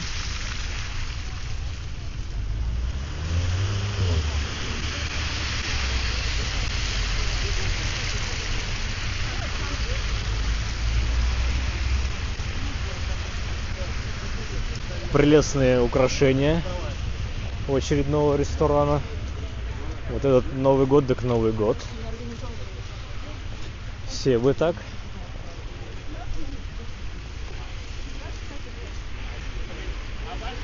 Так, слышно и снег, и машины. Да, с машинами нам тут достается, конечно.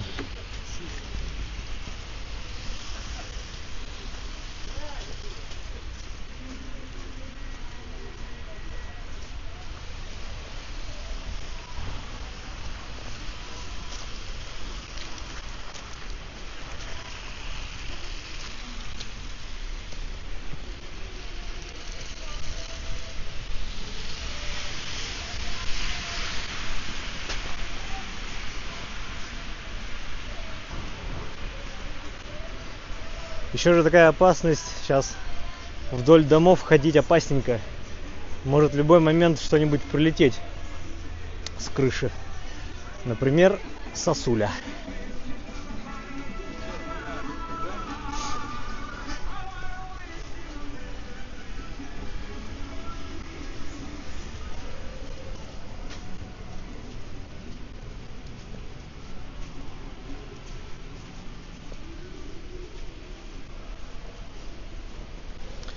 Юрий, не знаю, кому как и лучше, но на афишах современных он значится как цирк на Фонтанке. Поэтому Чинизелли, да, его основал. Да, он даже похоронен у нас на Смоленском ветеранском кладбище. Но цирк на Фонтанке, так понятнее.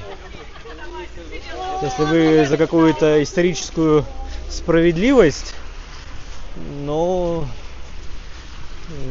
призываю быть попроще. Как говорится, будь проще, и к тебе потянутся люди. Без негатива. Юрий, очень рад, что вы с нами.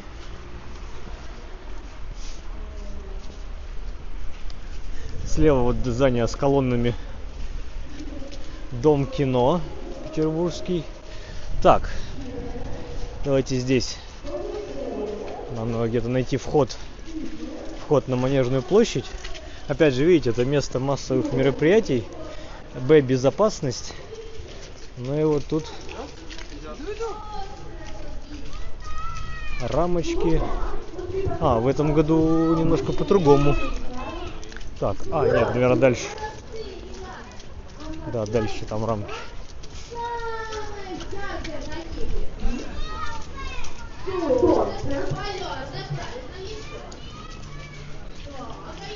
Так, наверное, слышите, тут уже...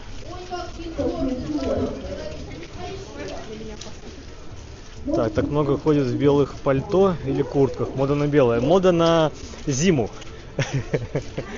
Поэтому и белое. Так, сейчас тут нам надо ворваться в рамки. В рамочки. Так, я сейчас тут так поставлю. Можно? А то тут мало ли. Видимо, тут уже охранники настолько надоелись. Так, ой, какая музыка ужасная. Просто так, просто не было тебя. Ну что, смотрите. В этом году давайте проинспектируем, какие у нас украшения у елки, потому что последние годы тема украшений елки на Манежной площади был Щелкунчик. Но все-таки у нас год Александра Сергеевича Пушкина. Оп, посмотрите, тут у нас паровозик детский.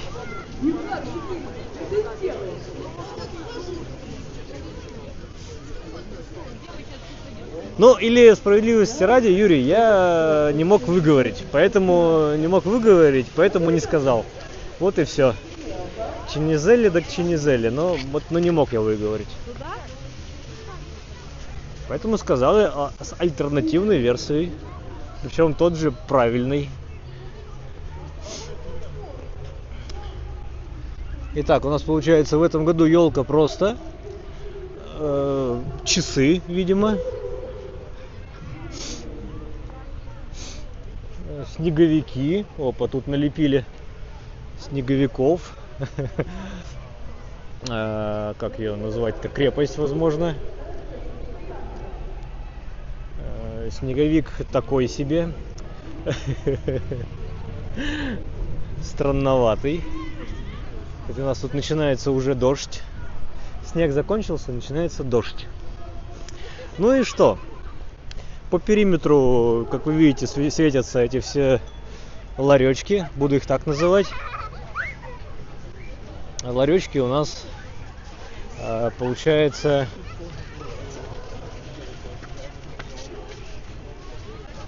опять же с чем-то поесть, с чем-то попить, чем-то в подарок можно, конечно, взять. Наборы для глинтвейна сразу продаются. Ну, опять же, колбасы, сыры, меды. Такое себе. Такое еще раз себе.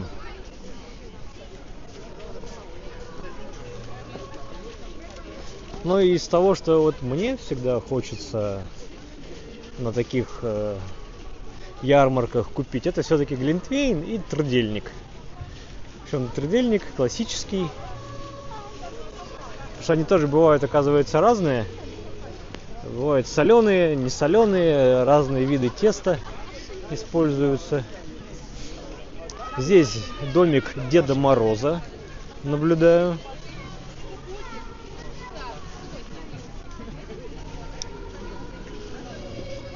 Герои из Простоквашино. Так, закрывайте дверь. Ну, Деда Мороза пока на месте нет. Сейчас еще здесь пройдемся и дойдем до катка. Здесь каток есть.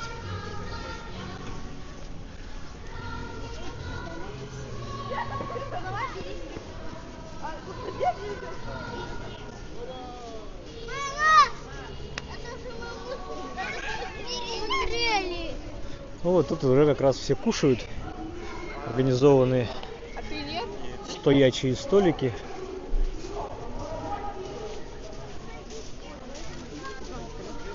В прошлые выходные, конечно, здесь людей было такое ощущение, что в разы больше. Было открытие ярмарки, и весь город сюда приехал, как будто бы.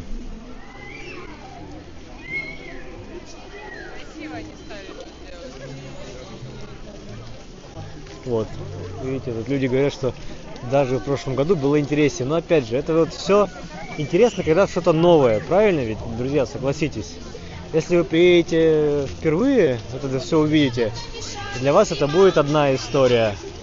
А те, кто в Петербург приезжает уже не первый раз на Рождество, на Новый год, те, кто здесь живут, конечно же, это не так будет интересно. Ну, что поделать. Кстати, вот сегодня очередей практически нет. Очередей нет, можно спокойно купить. Бывает, что стоишь, а у них раз трудельники кончились, и там следующая партия там через минут 20. Когда мы нашли внимание.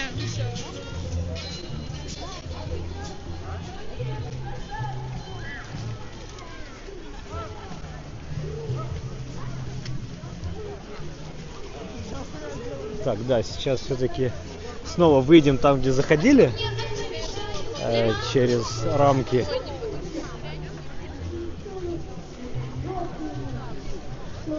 Там должна быть традиционная карусель, традиционный каток.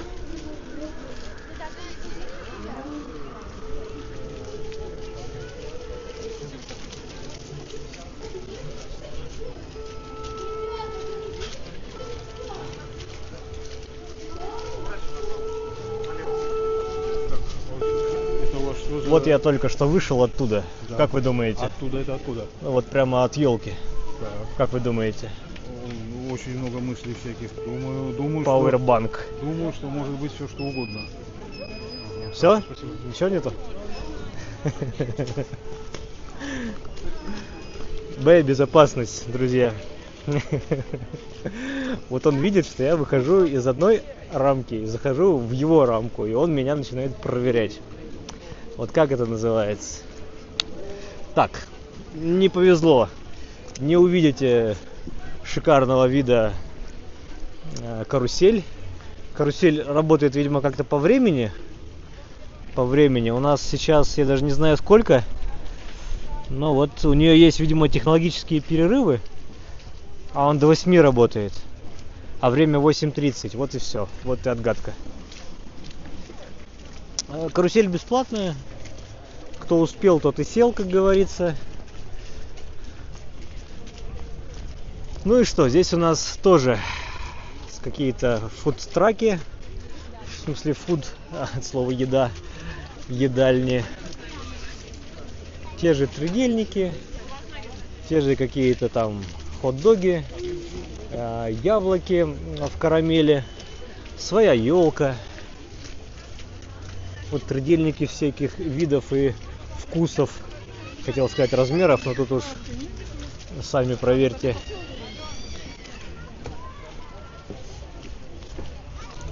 Ну и рождественский каток.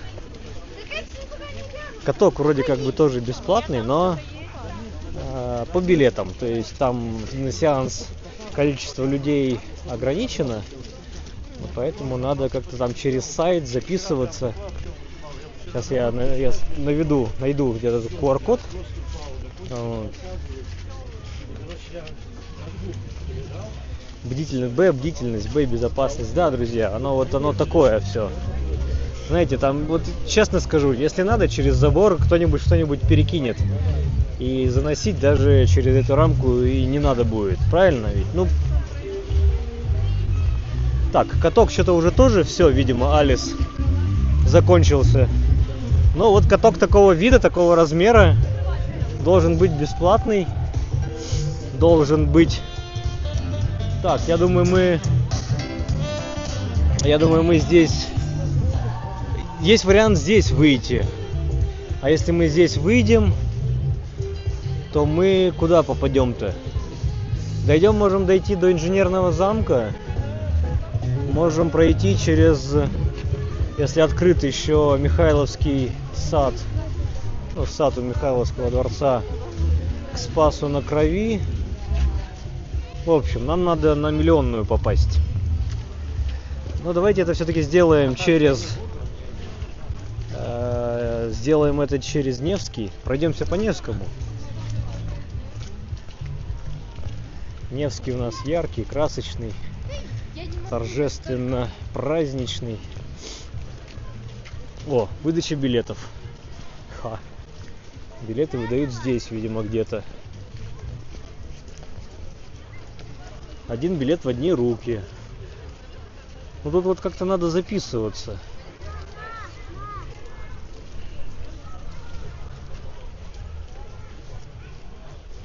Все аттракционы бесплатные. Рождественская ярмарка, ну, судя по шрифту и по оформлению, это все то же самое, что было на Московской площади, вот где мы сегодня начинали. Это все одних рук дело. Все в одной стилистике. Один организатор. Ой, тут у нас уже с деревьев капли капают, а не снег падает. Да, у нас плюсовая температура здесь на Невском.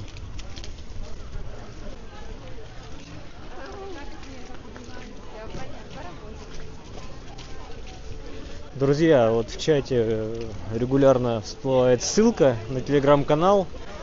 Там я выкладываю интересные факты из жизни Петербурга и истории. Также там выходят анонсы предстоящих стримов.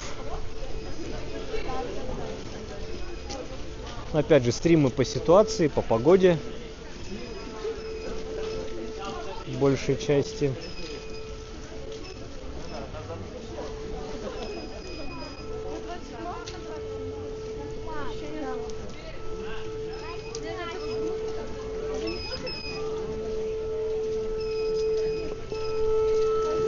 Так, обратно уже на площадь не пойдем.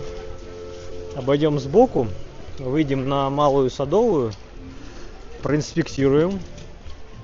Я каждый раз, когда по ней уже в последнее время прохожу, ну, зимой, говорю, что это улица с подогревом. Действительно, там как-то пытались организовать подогрев вот этих плит пешеходной части. И якобы там даже зимой не должно быть ни снега, ни льда. Но я думаю, в такую погоду это прям нереально, чтобы снега не было.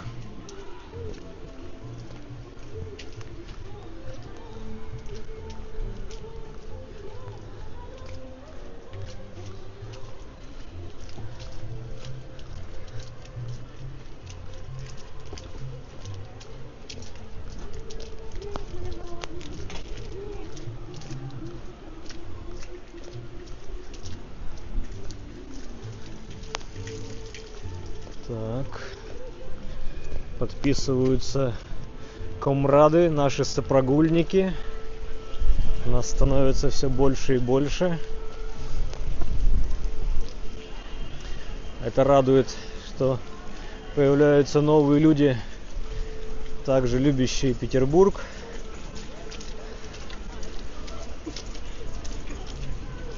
Ну, собственно, это основной вход у нас на ярмарку, но, как вы поняли, мы с вами сегодня зашли немножко с тыла. Как-то часто это у нас получается.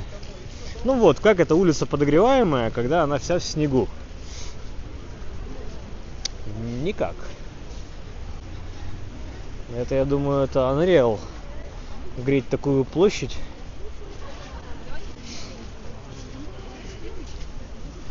Экономически нецелесообразно. Кошмар какой. Вот вы обратите внимание на этот рекламный... Вот как. Ну да, смотрите, люди в беленьком. И вот это вот. Оп. А тут же дети ходят. Наверное, спрашивают: мам, пап, а что это такое? И вот что маме с папой ответить?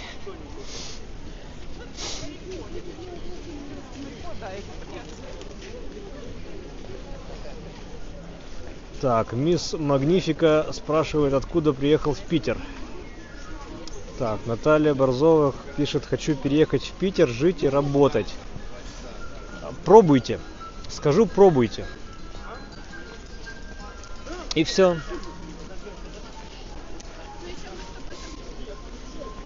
Если есть у вас такой внутренний порыв и прямо нужда, и вам прям не сидится, свербит и вот это вот не может, то берите и делайте. С Питером не пойдет, что-то другое точно вам на чем-то остановитесь. Питер это не единственный город, в котором я жил. Здесь вот я как-то окончательно прижился. Прям вот время, знаете, летит, и ты не ощущаешь этого. А есть такие места, где прям тянулось время, прям вот не моглось, прям вот что-то было не то. А тут вообще твое. Поэтому не попробуешь, не узнаешь.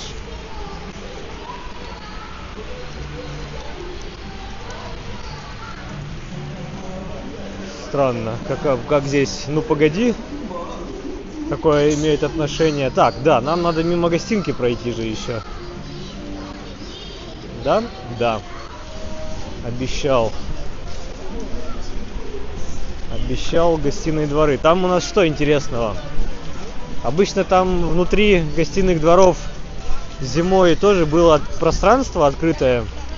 Был свой каток, была своя сцена. Но, по-моему, в этом году что-то все не организовали. Не знаю почему.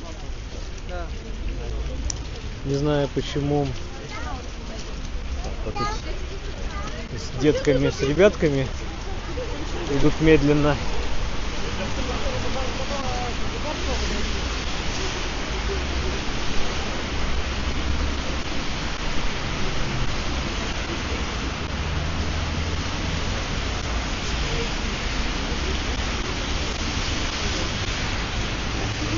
Здесь нам опять под Садовой придется.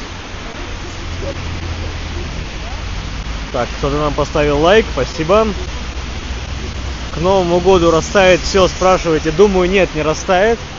Но не зарекайся, как говорится. Все может быть. Так, под Садовой нам тут придется нырнуть в подземный переход. Выбора нет.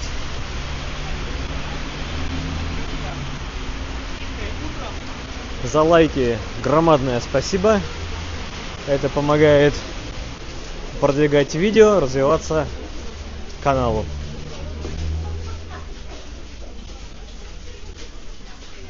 Ох, тут очень сильно пахнет этими всеми палками, благовониями.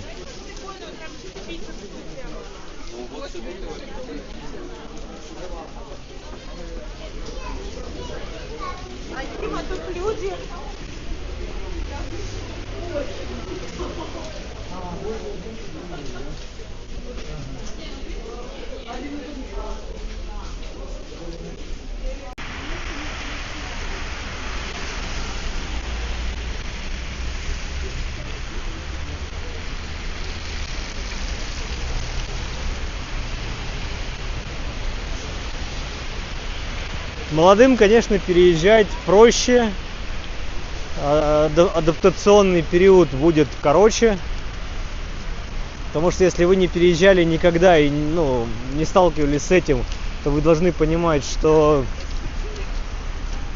я это называю синдром переселенца, есть такой, и с вами будет обязательно, когда в какой-то момент времени вам будет казаться, что все тщетно, все зря, что дома лучше.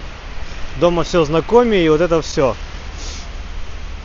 Поэтому в 23 это, конечно, проще. Вы быстрее найдете друзей, круг общения и вот круг интересов. В 56 это будет тяжело. Витрины с елками, с игрушками.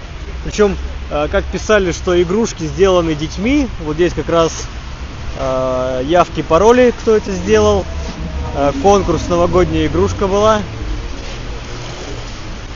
Ну и вот работы выставлены.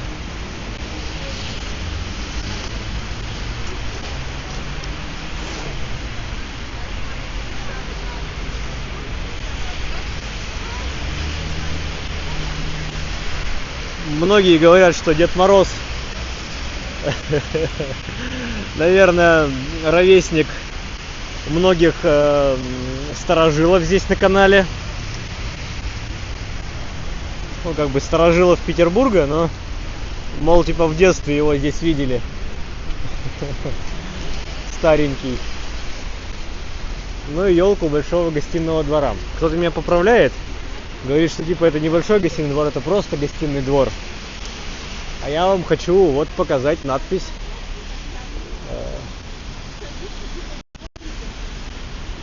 Большой гостиный двор, пожалуйста.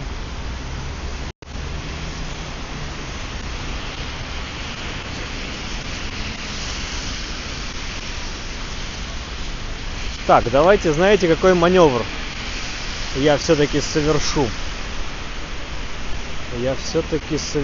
Мы сейчас напролом через Невский не пойдем.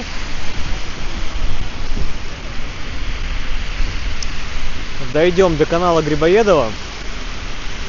Повернем, дойдем до Спаса на Крови. От Спаса пройдем через Конюшенные дворы. И там по переулочку на Миллионную улицу. И по Миллионной уже выйдем на Дворцовую. У нас будет вот такой невероятный маневр.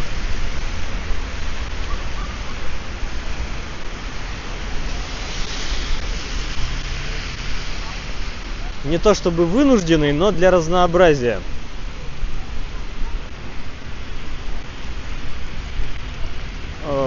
На башне ходят люди. Там у нас, очень раз говорю, что смотровая. Так, там только что человек прошел. Ну видно, он шевелится чуть правее. Так что имейте в виду, это абсолютно легальная история.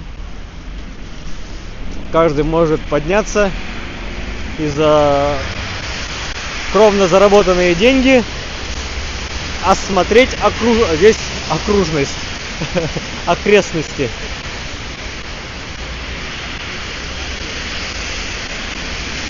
Думская улица, перинные ряды. Улица Думская названа по этому зданию розовому. Здесь когда-то была Дума петербургская. Ну и Думская башня с часами.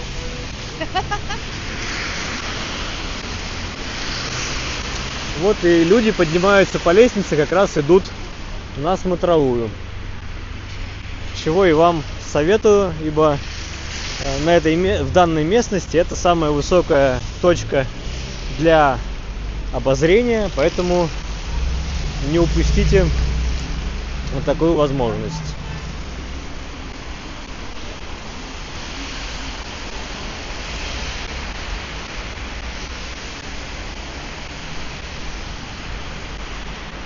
Ведь у нас взрослых опыта много. Я вот честно скажу вам, чем ты взрослее становишься, тем все-таки ты прикипаешь к родным местам. И родные места-то это не какие-то березки, тополя и лавочки, а это знакомые больницы, знакомые магазины и вот это вот все. И на новом месте вам не березки с лавочками нужны будут, а элементарные социальные нужды удовлетворять. А на новом месте вам будет тяжело найти где и как. И вы столкнетесь с неким психологическим ступором. Я просто говорю, к чему вам надо будет готовиться. И этого не бояться. Просто это будет. И это вам надо будет преодолеть. Все. Получится — классно, не получится — ну что ж, желаю, чтобы все получилось.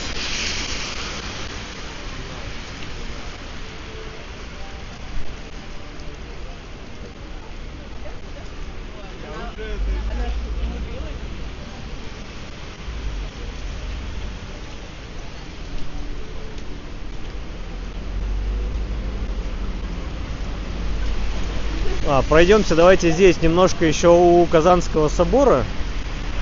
Я в прошлый раз это как-то опустил, ну, видимо, на сегодня оставил.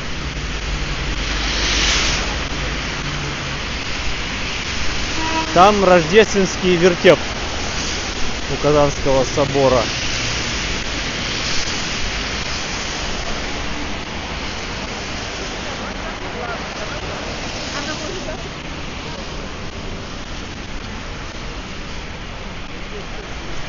Немножко негативят тупящие люди, которые не знают, куда идти, и в самый ответственный момент начинаются метаться влево-вправо.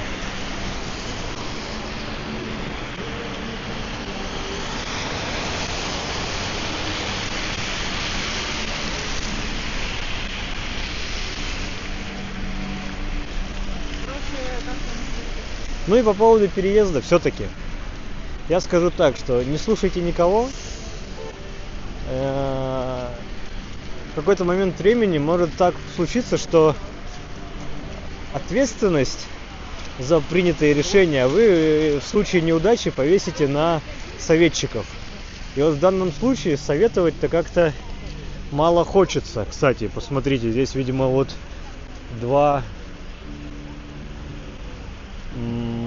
проектора светят на купол Казанского собора, и там получается икона Казанской Божьей Матери на куполе.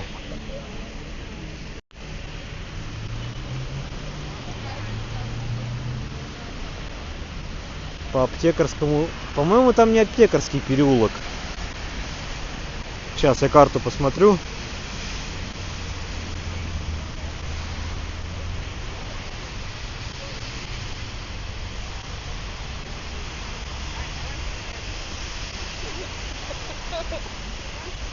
Там Машков переулок, а Конюшенный переулок и Машков. Не Аптекарский.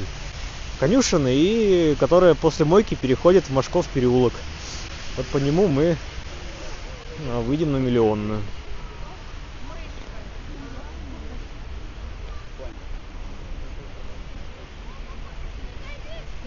Так, с нами Вологда, отлично.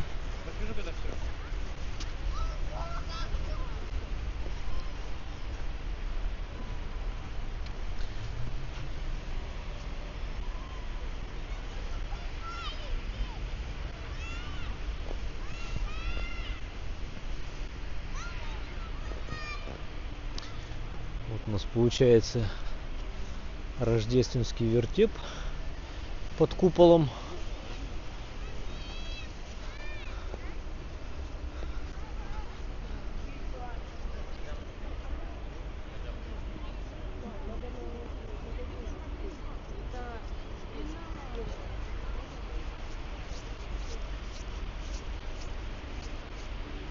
Нет, как бы совет в том, что пробуйте. Вот хочется, надо делать. Опять же, я такой вопрос задам. Вы собираетесь убежать от чего-то или к чему-то? Вот такой момент. Если от чего-то, ну, в Питере есть, по вашему мнению, то, чего нет в вашем родном городе, или то, чего вам не хватает, то надо это делать. А если вот к чему-то, а в вашем родном городе и так все нормально, но это еще не факт, что вы вот это что-то обретете. Ведь, понимаете, есть такая вещь, как приезжать куда-то отдыхать, да, там вот, в отпуск, просто вот на выходные, и жить. И вот это вот отдыхать и жить — это абсолютно диаметрально противоположные сущности в какой-то момент могут стать. Быт убивает, вот так я вам скажу.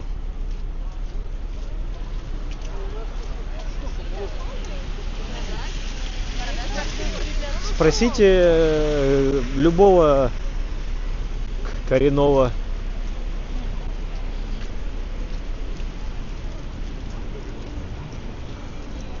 казанская икона. Хорошо, Юрий.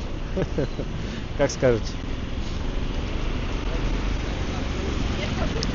Да. Оговорился, да. Справедливо.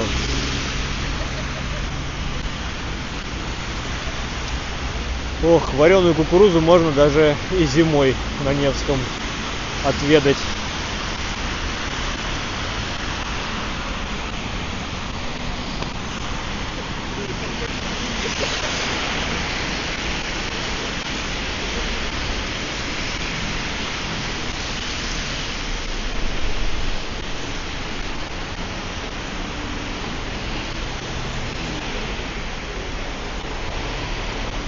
Все верно, от себя не бежишь, поэтому смотря какую задачу вы решаете.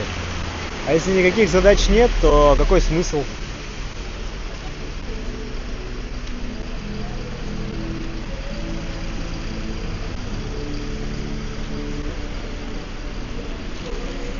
Ведь есть же такое, да, понятие город-сказка, город-мечта. Но вот пусть остается для вас сказкой и мечтой. Не портите отношений с Петербургом.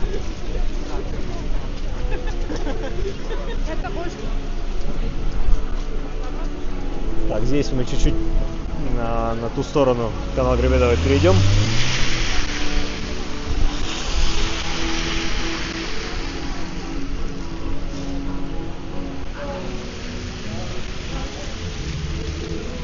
Ой, какая жалость. Почему-то не включили иллюминацию. С противоположной стороны, там где выход из станции метро, канал Грибоедова, ну или в народе Грибанал, по традиции играют музыканты. Что-то на канале Грибоедова вообще подсветки нету, видите, фонари не горят. А нет, ну горят, но не все. И не горят вот эти вот перетяжки над каналом.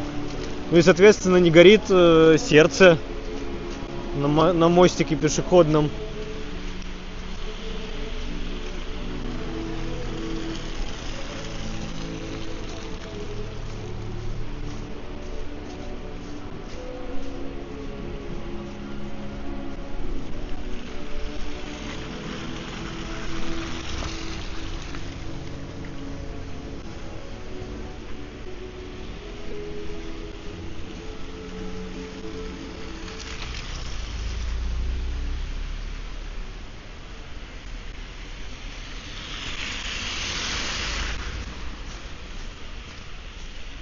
О, кстати, да.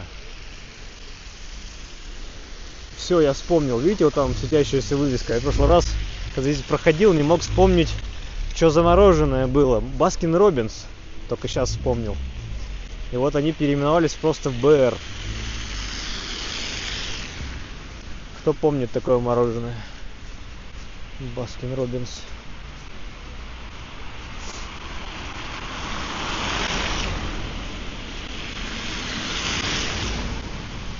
Впереди у нас Спас на Крови. Кто хочет, может меня поправить.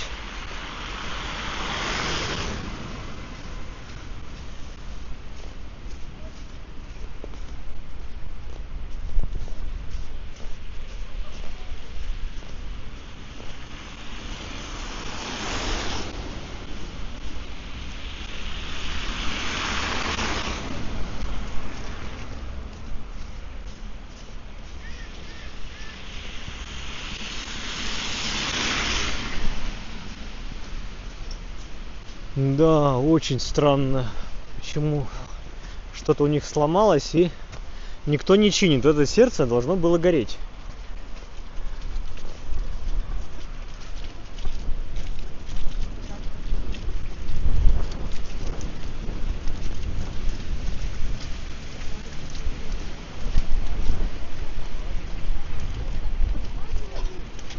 где-то...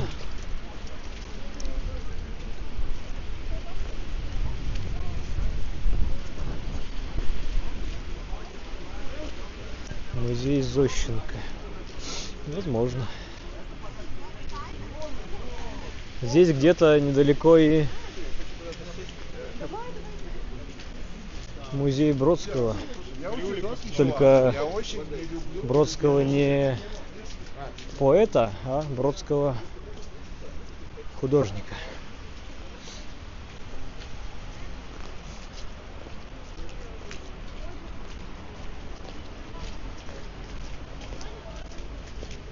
Так, спрашивают, работает ли фрикадельная. Работает, она была позади.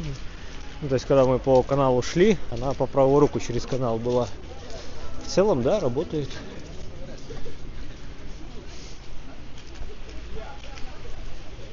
Ну, по крайней мере, работала. А что ей закрываться? Она там, по-моему, в арке вход у нее. Что ей не работать?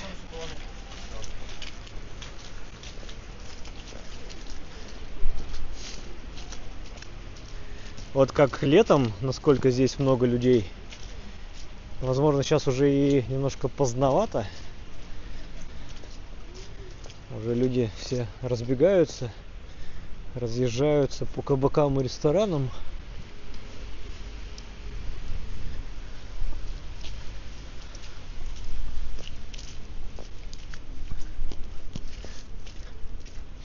Где-то музей был здесь. Вот у нас русский музей, пожалуйста. Корпус Бенуа.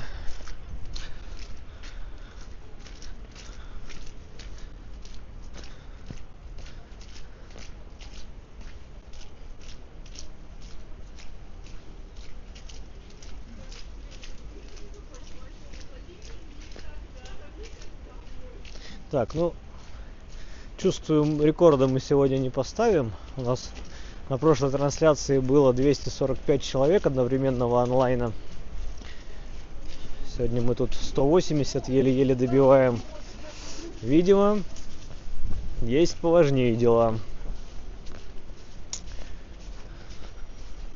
Но ничего, мы когда-нибудь свою 1000 на онлайне добьем. Разовьемся.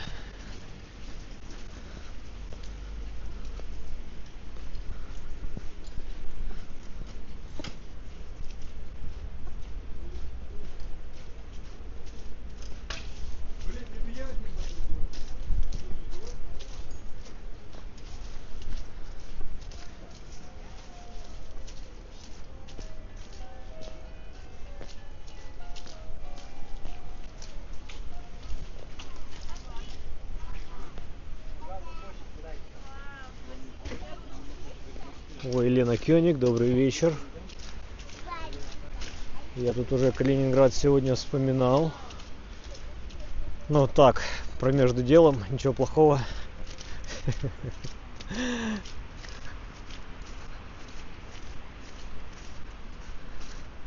Малая Конюшенная, 4/2, музей Зощенко, да. Тут рядом.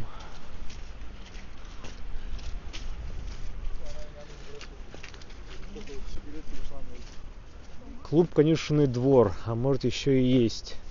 Но мы к Конюшенному двору сейчас подойдем, мимо него будем идти.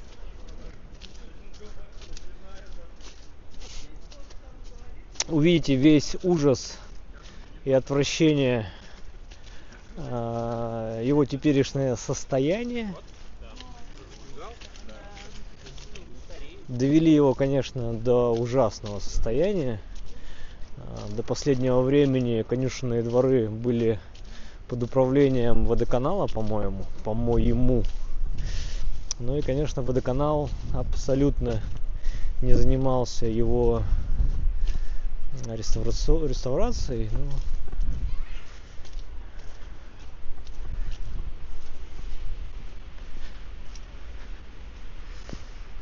Ну, вроде как что-то порешали и будут. Потому что, вот видите, оно сейчас вот впереди уже конюшенные дворы у нас. Тоже в сетке. Это правая часть, которая на нас выходит, она в зеленой сетке, и там непонятно что. А левая часть, дальняя сейчас от нас, вот я в прошлый раз ее наблюдал без вот этой вот маскировки. Вид, конечно, плачевный, кошмарный.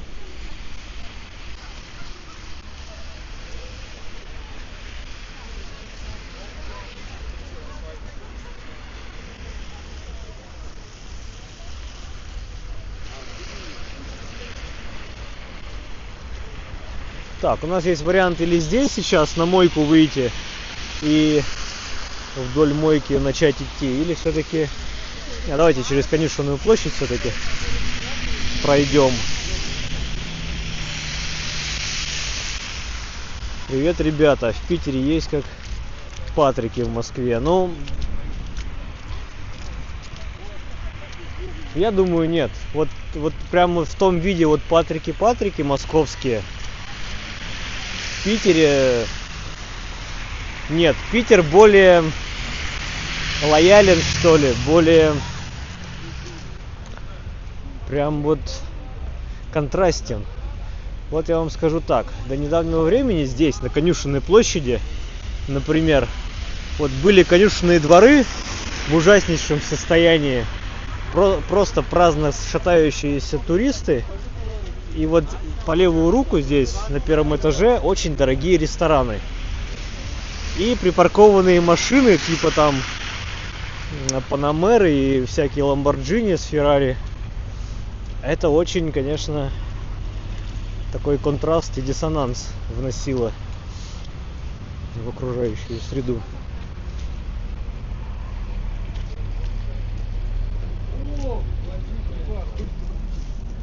Он мне полтяги дал.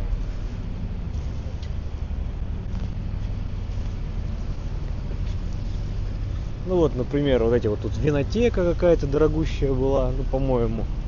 Ну, по крайней мере, тут машинки припаркованные были очень дорогие. Ну и, соответственно, люди очень красиво одетые.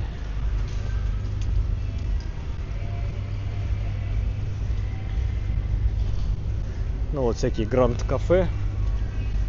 Я думаю, не без понта, не без претензий.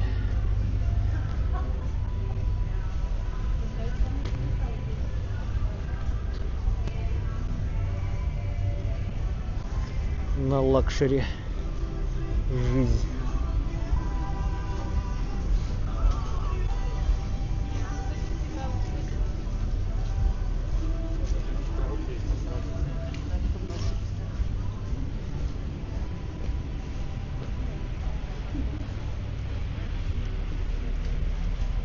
А если я пойду со стороны... Ну вот, сейчас затянули сеткой все-таки, но проглядываются разбитые, выбитые, разрушающиеся оконные проемы.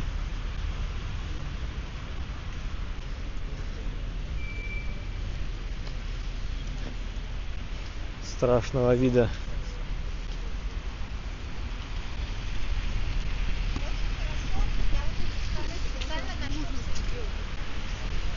Так, мы на Большой Конюшенной, бульварного типа улица. Ну, в смысле, бульварного не в плохом смысле, а бульвар. Новогоднее украшение, классно. Все здорово. Ну и по ней могли бы мы дойти до того дворика, что сквозной прямо выходит на Певческий мост. Но 100 тысяч 500 миллионный раз мы по нему не пойдем. Здесь сейчас по Конюшенному переулку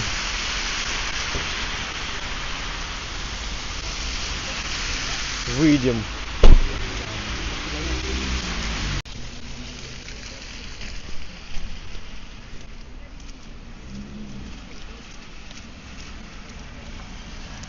Как говорится, ни единого разрыва, и вот опять получилось. Поженились, что хоть на свадьбе погулять. Так, про гостиницы не знаю. Гуглите. Островок, 5-10, потому что все-таки все зависит от сезона. Очень многое зависит от сезона и от локации. Поэтому какой уровень комфорта вы себе придумаете, на что вы согласитесь.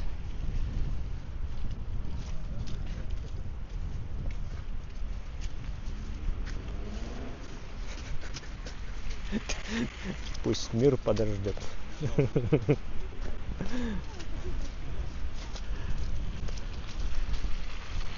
Понимаете, можно найти и за 5000, а можно найти и за 30. И вообще потолка не будет.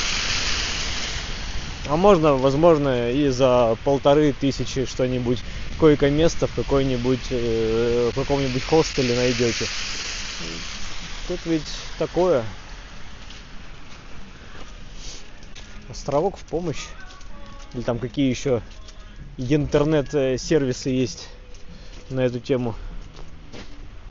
Так, Лариса что-то все у нас с смайликами дропает. Я думаю, это надо прекращать.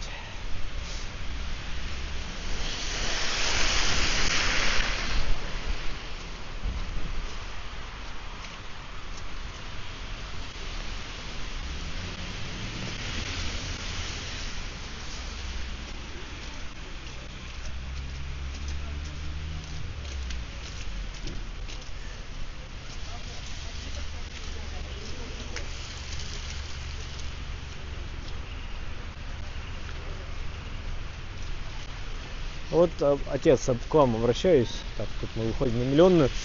Я, конечно, мог бы ради интереса. Просто вот где мы сейчас идем, да, я могу поискать, посмотреть, сколько стоят гостиницы. Ну, вот здесь, вот в этой округе, где мы находимся. Искать специально для вас без определенного запроса с характеристиками что-то дешевое или там сколько стоит, ну это невозможно.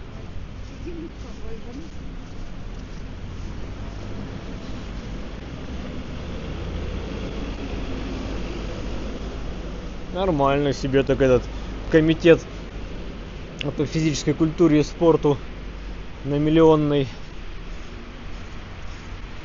особнячок отжал. Неплохо, неплохо. Погода, да, Лариса, нормализовалась, и, слава богу, снег прекратился. В самом начале мело, как не в себя.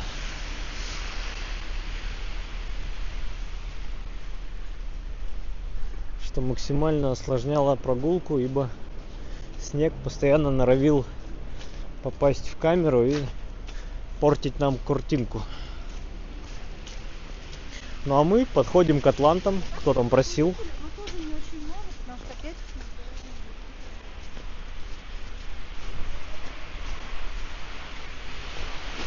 Я, к сожалению, не запомнил зрителя, как зовут, кто про атланты. Отзовись.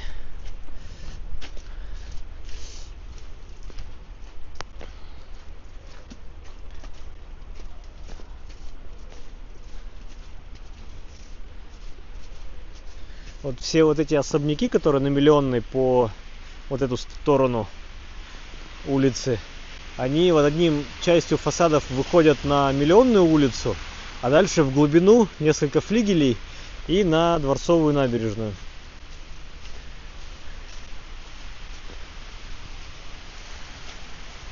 Козырненькие такие. Ну а те, что слева, вот эти, они одним фасадом на Мойку выходят, а вторым вот на Миллионную. Ну, конечно, там внутри дворы, колодцы, флигели.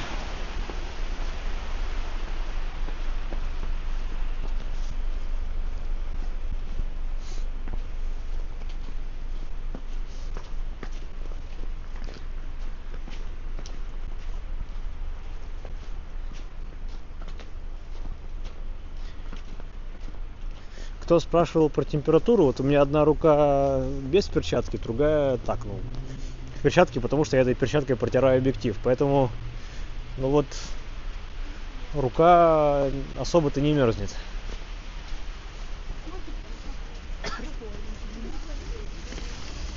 Опачки. Вот этого я не видал. Вот это приколдесно.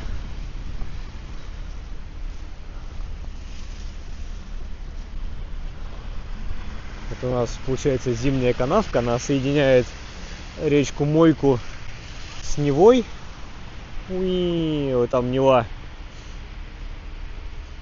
По ней часть прогулочных корабликов из Мойки попадают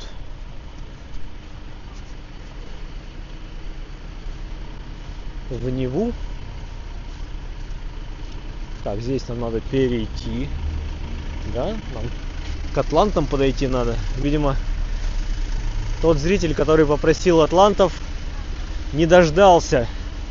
Хотя я говорил, что да, дойдем. Да, будем, потрем мизинец атланту, загадаем желание. Все как полагается.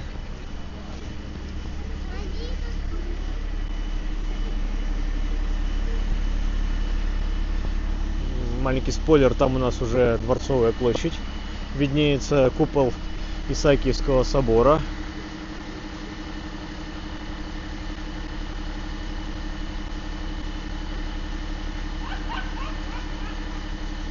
Ну, слушайте, по поводу стрима воскресенья. Пробовалось и так, и сяк, и этак.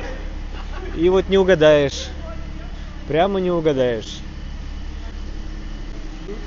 Бывает и воскресенье. Но я вам так скажу, у меня в воскресенье-то тоже свои дела могут быть. Так, что там тереть-то, я не знаю. То ли вот этот мизинец, то ли большой палец, то ли этот, то ли тот мизинец, где он. А которому атланту я тоже не знаю. А почему не знаю это? Потому что все по-разному говорят. А вот здесь интересная вещь, чтобы это могло быть, а это был звонок. Здесь была такая крутилка, уинк, уинк, и колокольчик за дверьми тринкал.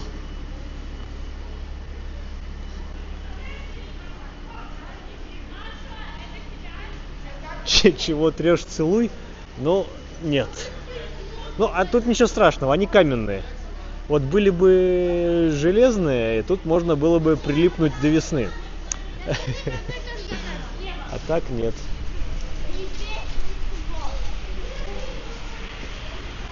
Ну вот и деткам сказали, вот дети ползут, чего-то натирают.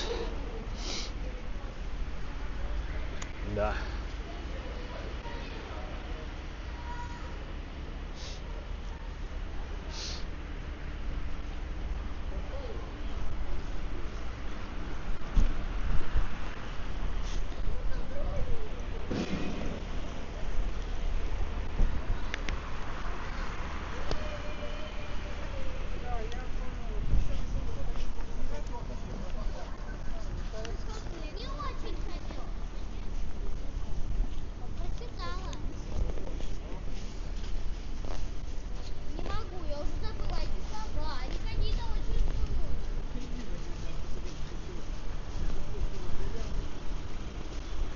Так, здесь у нас направо уходит Шереметьевский проезд. Место интересное, но и для кого важно с легкостью попасть в Эрмитаж, стоять минимум очередей, то заходите в Эрмитаж через Шереметьевский проезд. Там есть вход, свои, по-моему, отдельные кассы, ну или через интернет покупаете.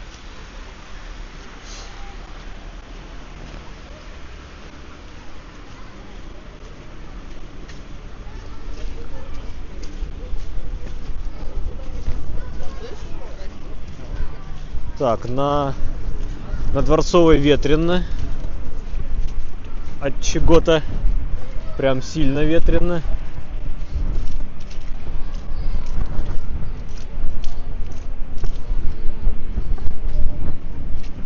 Елочку поставили. Если вы помните, я прошлый стрим здесь заканчивал на Дворцовой. И елку только-только, вот буквально там за час до меня, завертикалили. Ее только привезли и завертикалили. А вот сегодня уже ее нарядили, оформили пространство вокруг елки.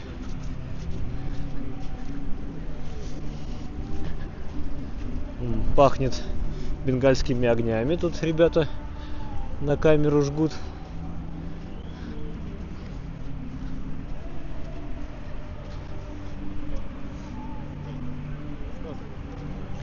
Так, здесь слева за углом сейчас появится горка.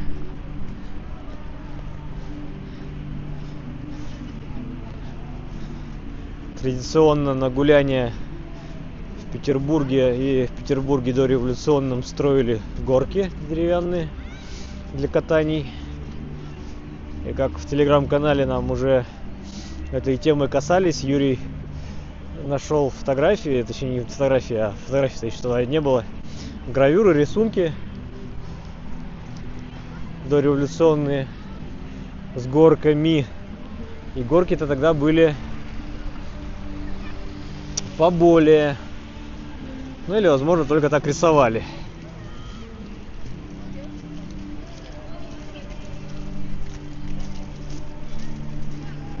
А почему здесь женятся? Тут история про желание. Желание должно сбыться.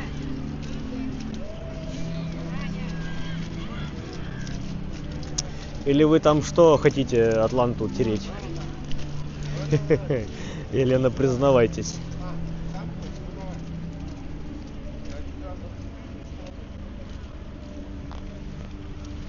Так, или я ваш разговор, видимо, это.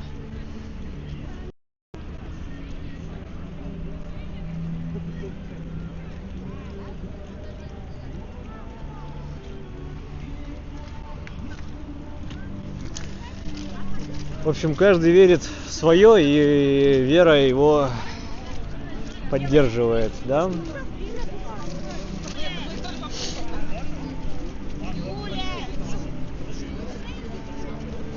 Так, давайте подойдем до елочки. Я терла все пальцы. Да. Традиционно уличный музыкант на Дворцовой со своей традиционным репертуаром. Что поделать?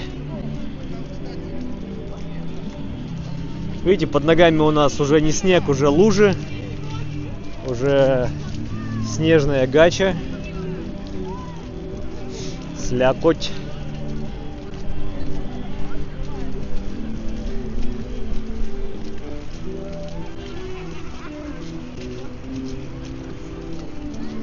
Так, сегодня на стрелку не пойдем. Ничего там нового не увидим. Я хочу Александровский сад пройти. Сад-парк. Ну, в общем, здесь вот. Сейчас дальше туда пойдем.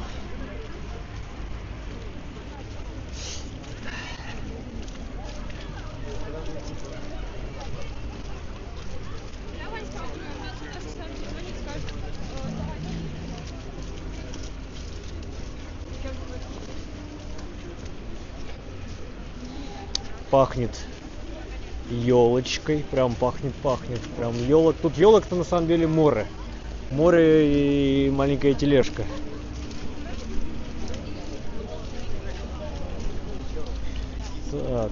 Так, давайте такой маневр.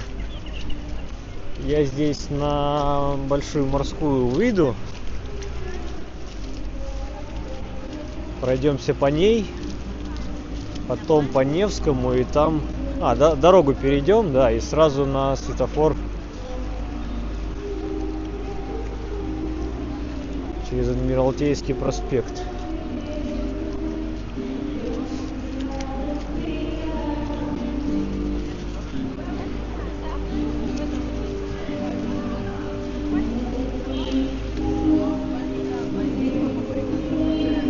Иностранные туристы есть.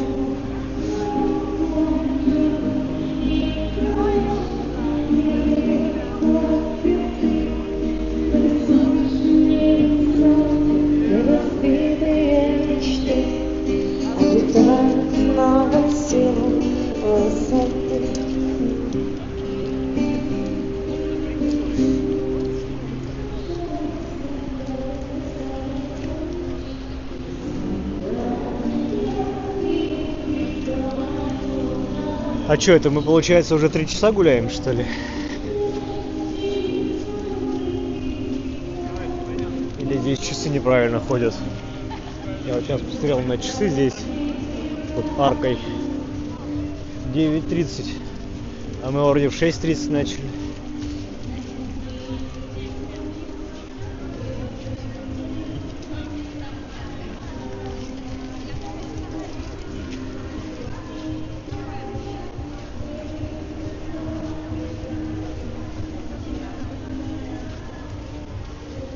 Так, здесь нам надо непременно зайти в эту арку. Я никогда там внутри не был, и как будто бы у них двор открыт. Это очень интересно. Интересная возможность побывать во дворе этого особняка, где когда-то был главпочтамт, по-моему. Так, нас тут пропустят или нет? Это интересно, слушайте.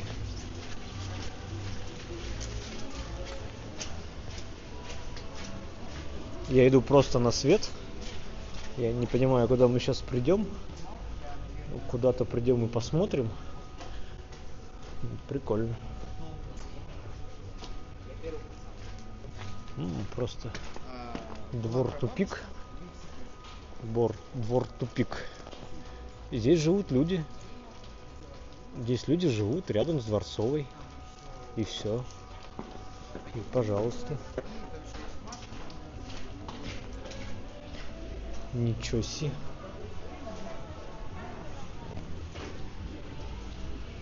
Неожиданно.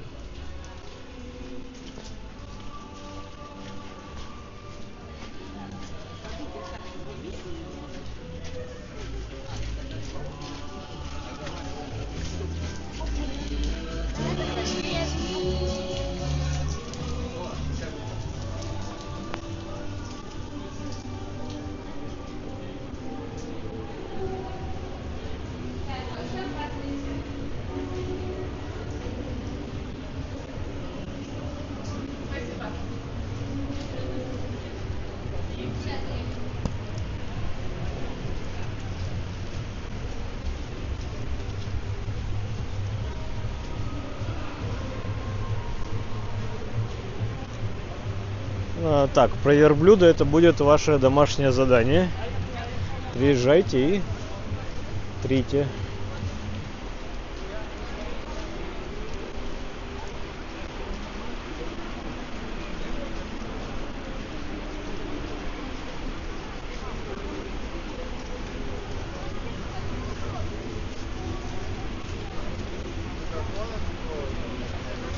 Там нечто непристойное было, поэтому не мог показать.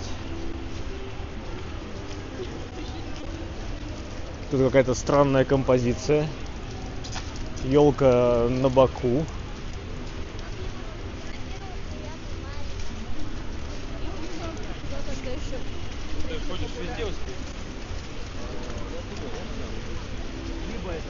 А, «Зенит».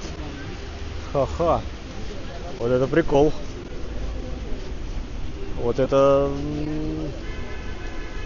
достойно внимания петербуржцев.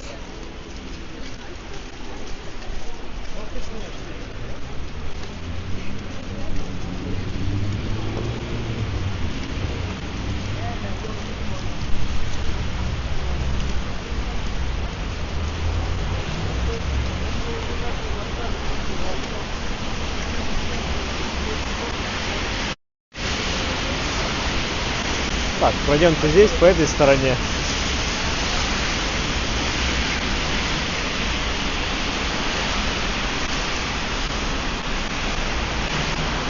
Здесь есть блокадный артефакт Ленинграда. Ну, про эту дверь я уже вам показывал. Прикоснитесь к истории исторически латунная там или какая-то дверь. Прямо вот модерн. Дверь, которой больше 100 лет, как минимум.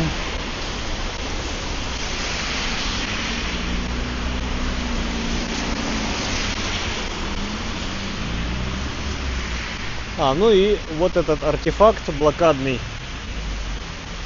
Ох, тяжело оно в памяти отзывается, ленинградцев. Остро реагирует на данного рода воспоминания. Это здание школы.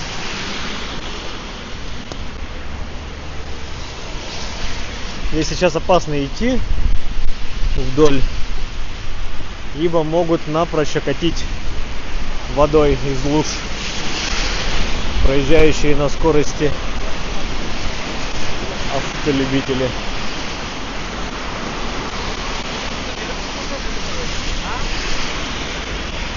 Опачки, ничего себе. Вот такой вот тесный мир. Ну или это просто статистика, и рано или поздно я пройду мимо школы каждого, кто из Ленинграда.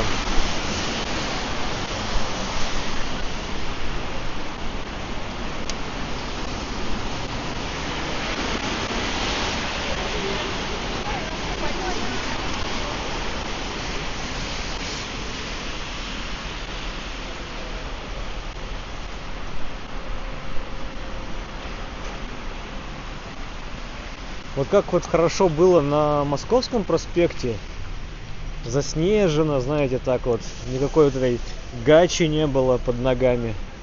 А здесь на Невском вот все так.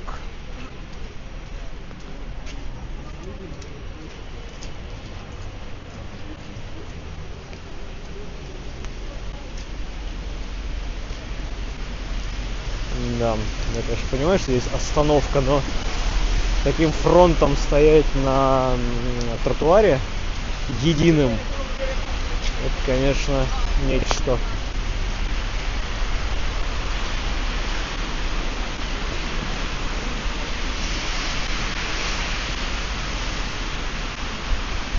Почему я хочу в Александровский сад-то попасть? Да потому что летом там тоже есть действующий фонтан, а зимой световую конструкцию собирают на его месте. Хочу вам показать. Но для этого нам надо сначала здесь перейти Невский. Так, давайте встанем как-нибудь аккуратно, чтобы нас не окатили.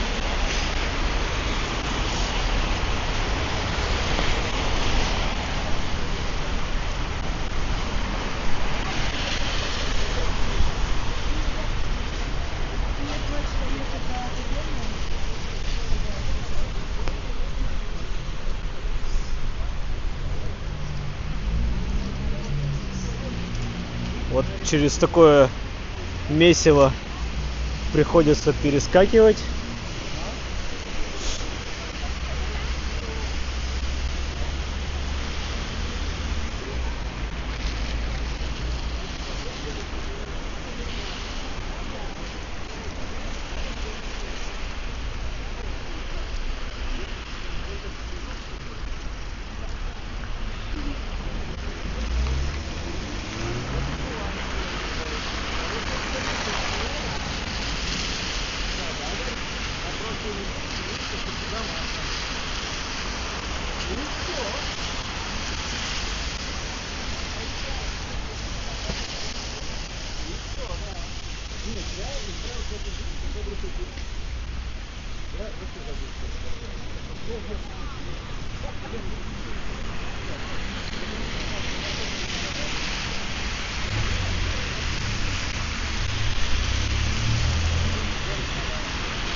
Сейчас перейдем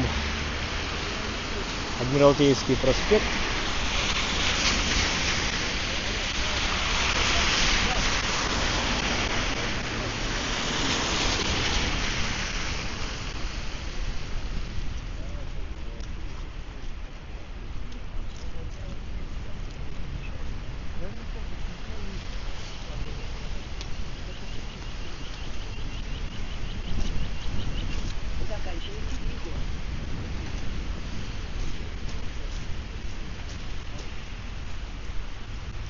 Когда-то с этого места начиналась первая трамвайная линия, соединявшая вот Адмиралтейский проспект и Васильевский остров. Так, конструкция световая выстроена, но что-то не светится. Вот мы впереди, сейчас подойду, увидим. Так, давайте я здесь справа обойду.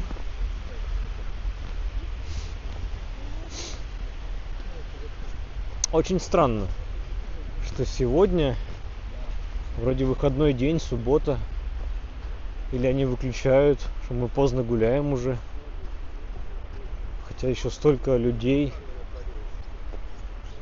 Странно.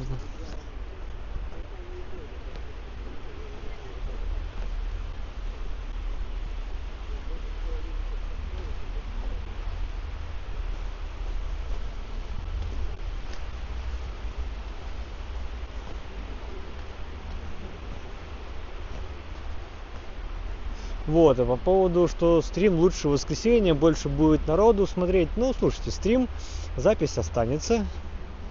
Всегда можно посмотреть тем, кто не успел сегодня, в любое удобное для вас время. Также будет запись выложена. Только-только устанавливают, тут, видимо, работают еще. Девочки всякие тиктоки снимают.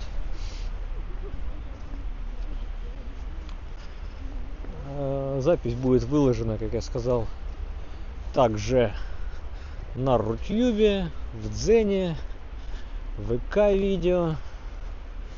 В общем, все площадки, которые все-таки у нас в России работают, но для стрима не очень ориентированы. Поэтому стримлю на ютубе, гуляем на ютубе, ну, получается, с задержкой уже на других площадках.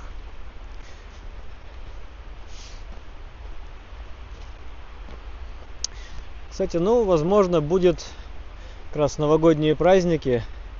Я постараюсь постримить, возможно, на Рутюб или ВК видео. Там посмотрим, что будет работать лучше. Туда и постримим.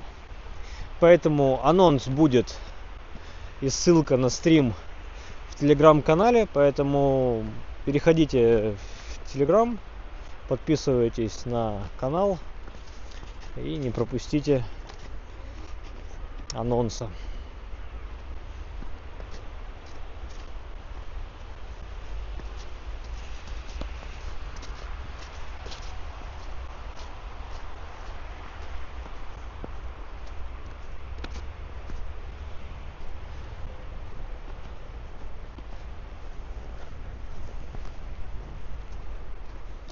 Вот друзей, когда привожу сюда, когда гуляем, когда к Медному всаднику идем, вот к этому памятнику подвожу, говорю, кто это?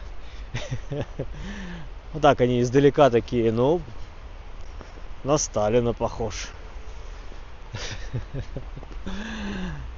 А это товарищ Пржевальский. Ну вот действительно, вот с этого ракурса, давайте я вам приближу, с таким носом всех смущает, и всем он кажется, что это Сталин. Я говорю, а Сталин-то как бы... Причем Сталин и верблюд. Я говорю, как связаны? Что вы там, просили меня верблюда потереть? Давайте потру. 11 тысяч за билет, это, конечно, чтобы потереть верблюду нос, дороговато, я соглашусь. Все, давай. Тут ему и морду трут, и шею, возможно, детей сажают.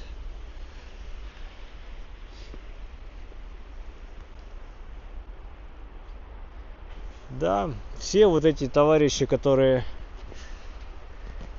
изучали, заодно и шпионили, разведывали, дипломатические отношения выстраивали. Не без этого, не без этого. Почему бы и да. Кто-то сознательно, кто-то бессознательно. Агенты разные были. Разных уровней. Ну, как и сейчас, скажем так.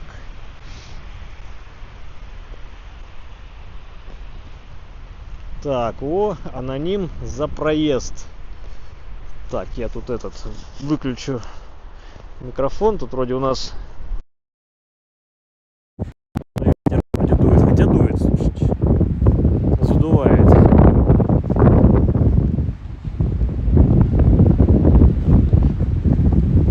Думаю, не сильно.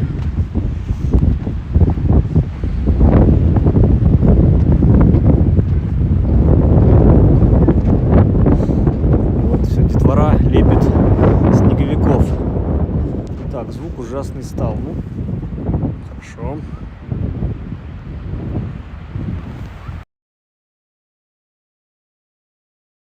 Розвертаю. Як было.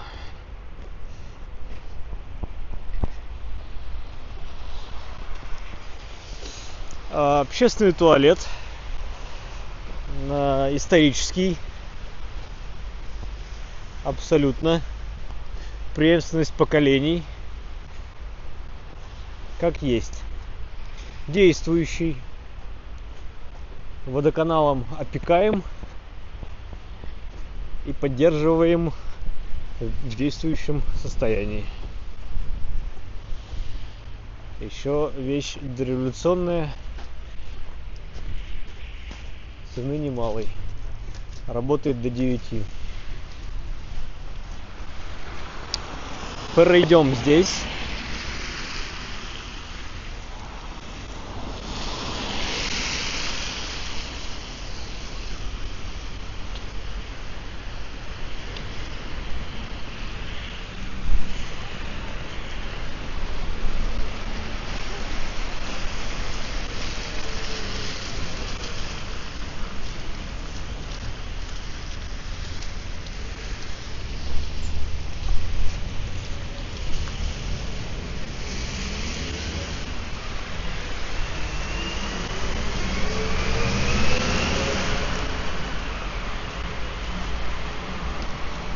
Сейчас выйдем. В прошлый раз мы там уже были. Идем к Синему мосту.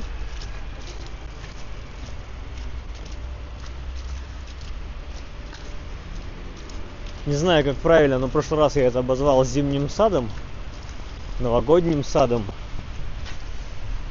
Дойдем сейчас до Заксобрания. Это вот там, где флаги развиваются.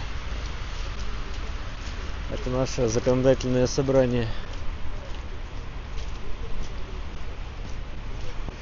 Наталья, я же могу по-всякому говорить.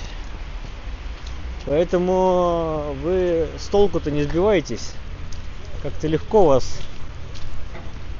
Если я скажу экзимуа и вот что-нибудь такое, вы что, будете спрашивать, с какой я провинции Франции или что? Я скажу, что да, я из коньяка или шампаня. Вы этому поверите?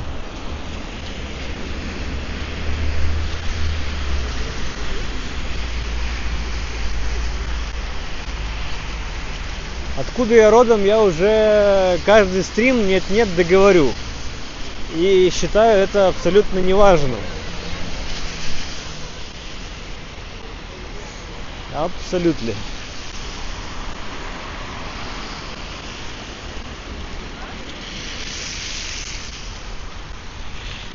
Вот здесь на Большой Морской улице классные фонарные столбы с подсветкой. Когда-то здесь даже подсветка была на светофоре. И даже перед зеброй еще горело то красным, то зеленым. То есть так дублировалось. Было классно. Инновационно. Казалось, что нет-нет, так вот в Петербурге все такие светофоры сделают. Но нет, не сделали.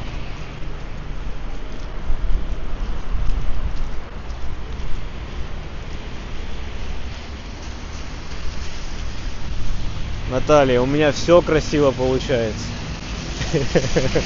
Без ложной доли иронии скажу. Можно ли так по-русски говорить? С должной долей иронии, вот.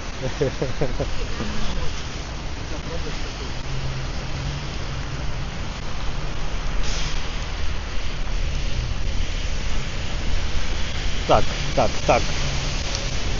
Как бы нам тут пройти, тогда выйти?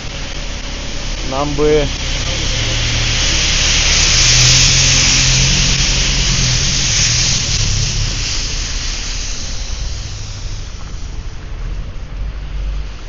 к елочке подойти сперва. Здесь, на Исаакиевской площади.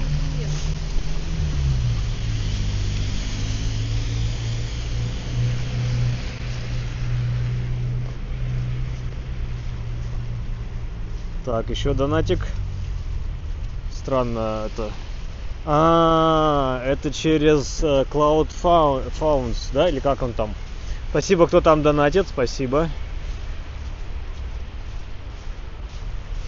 Я что-то сразу не понял, и почему-то у меня звук оттуда не выводится. Ну ладно. Так, Санкт-Петербург, Волкер присоединился. Да, привет.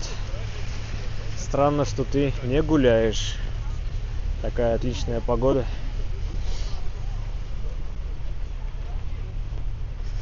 Ну, я стримлю, да. Получается, ну, я могу стримить только сейчас одновременно на одну площадку, так как на YouTube больше всего подписчиков, поэтому я стримлю сюда. Все верно. На другие платформы я выкладываю запись.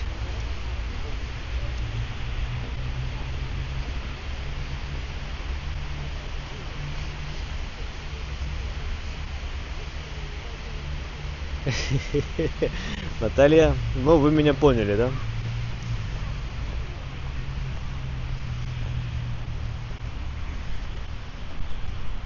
Ну а так, если интересно, то да. С берегов Белого моря. Поморья, помор. Всем поморам привет. Всем трескоедам hello.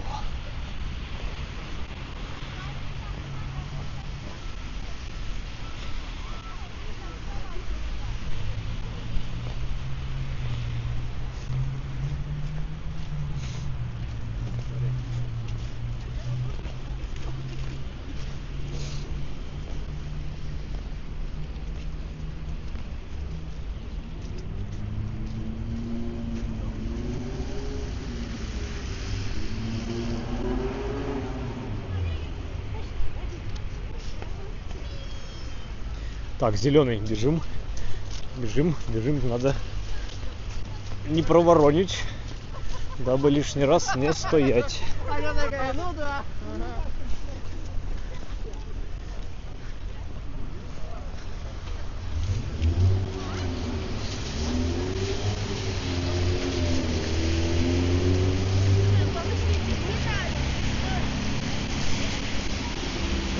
Так, Санкт-Петербург, Волкер, это что-то очень... У меня в голове прозвучало с очень большой долей сарказма.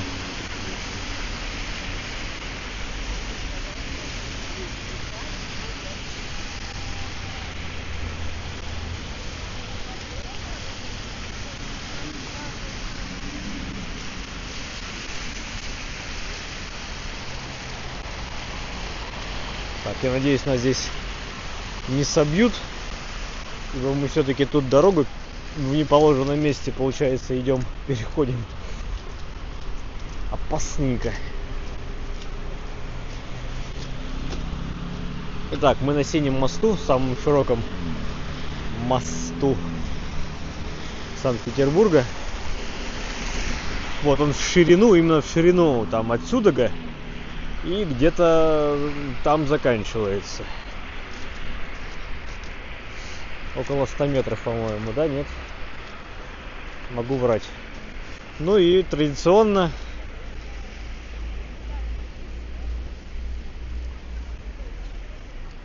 тоска, доска, треска. Мой любимый муж родом из Северодвинска, да.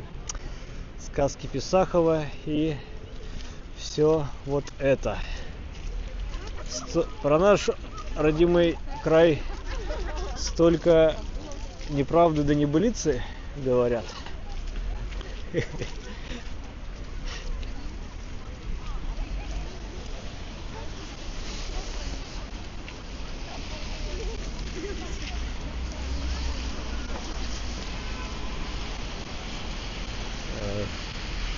Мистер в пиджаке.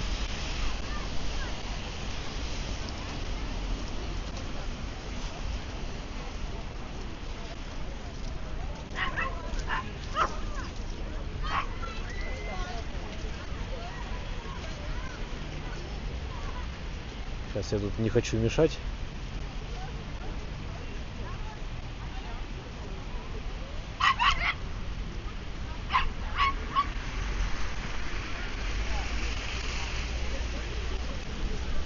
Пока заминка, перейду. Так, подготовки. Очень сложно здесь гулять, потому что все фотографируются, всем вот, ну, не хочется мешать особо.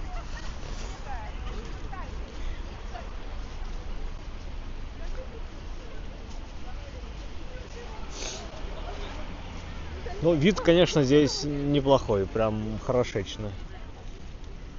Неплохо. Свой фонтан световой.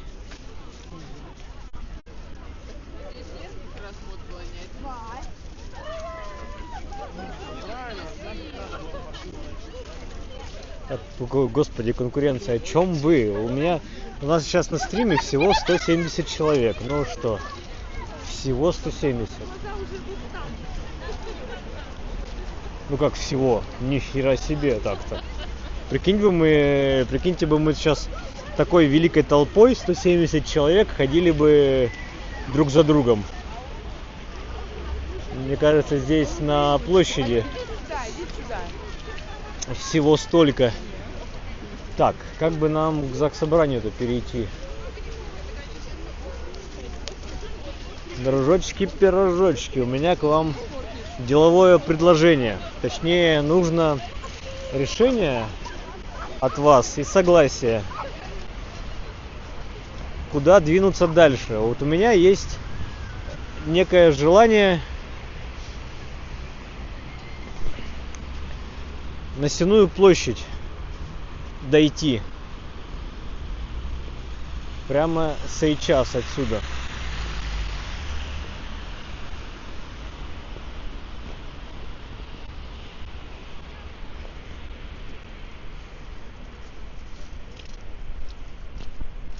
Когда-то, несколько лет назад, смотрел объявление, продавалась квартира вот то ли во втором доме, то ли в третьем отсюда. Верхний этаж. Скорее всего, даже вот этот, второй дом. Видите, балкончик на последнем этаже, посередине. Квартира с возможностью присовокупить еще чердачное помещение. Там был «Война и немцы», там все было разгромлено. Там не было стен, там чуть ли лестниц не было вот на чердак, и вот все. И эта квартира за счет локации данного места на тот момент, 3-4 года назад, стоила 200 миллионов.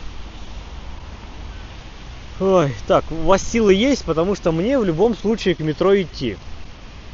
В любом случае к метро идти. И мне без разницы, что на Адмиралтейскую, что на Сенную идти. Вот без разницы. А в сторону Адмиралтейки мы уже, конечно, здесь гуливали. Тут ничего нового я вам не покажу. Да и сейчас я вам ничего не покажу. Но обновимся, скажем так. Вот этой дорогой мы мало ходили. Сейчас здесь от Исаакиевской площади пойдем в сторону Сенной площади. Видите, мы все от площади к площади. Сначала начали на Московской, приехали на площадь Восстания. От Восстания дошли до Дворцовой, от Дворцовой на Исаакиевскую. И сейчас от Исаакиевской пойдем на Сенную. Вот все. По площадям шаримся. А все почему? Да потому что тут куда ни плюнь, все площадь. Вот Петербург это все состоит из площадей. Это как Москва из холмов. Петербург из площадей. Вот так вот. Ну раз таинственнее, то таинственнее. Пойдем. Здесь на самом деле глаза боятся, ноги несут. Не так-то далеко и плутать совсем не надо.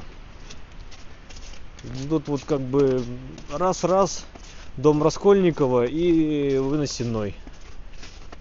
Да, мы пройдем через дом Раскольникова, покажу вам очередной раз отметку, черту наводнения одного из тех самых 4 самых разрушительных наводнений в Петербурге, по-моему, там на 1824 год. Кстати, да, у нас же прошел ноябрь 24-го. Дамба нас спасла. В этом 24 году Петербург не затопило. Впервые за 100 лет.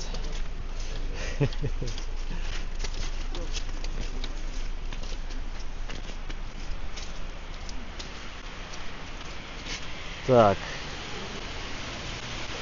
Реки Сена нет. Там был рынок, на котором торговали сеном. Поэтому и площадь Сенная. Или Сенная.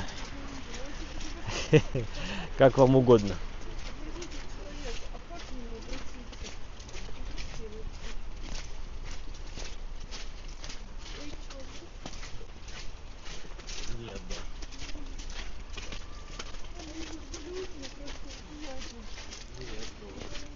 Так, 200 миль, что-то дофига. Что такое Невский проспект 138? Что это? Это где-то должно быть за площадью Восстания. Это уже так называемый Староневский. Ну, называемый в народе. А что там 138? Подождите. О чем вы? Сеновая.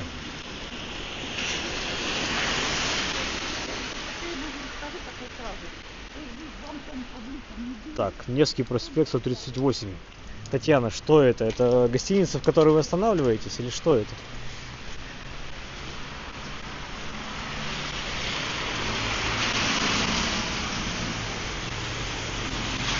А, ну вот. Вот и разобрались.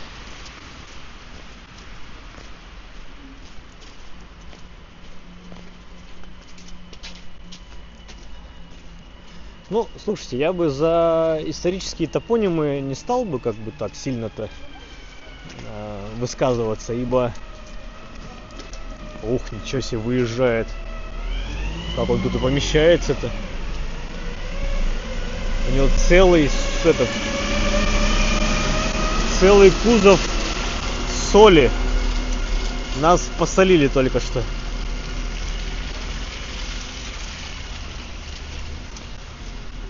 То есть у меня по ногам прилетела соль. Они заодно и тротуары солят. Так, вот, выходим здесь. Оказываемся на Казанской улице. Да? Да, Казанская.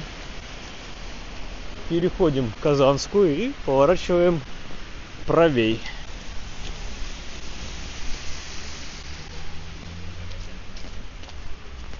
И идем до Столярного переулка. По-моему, Столярный.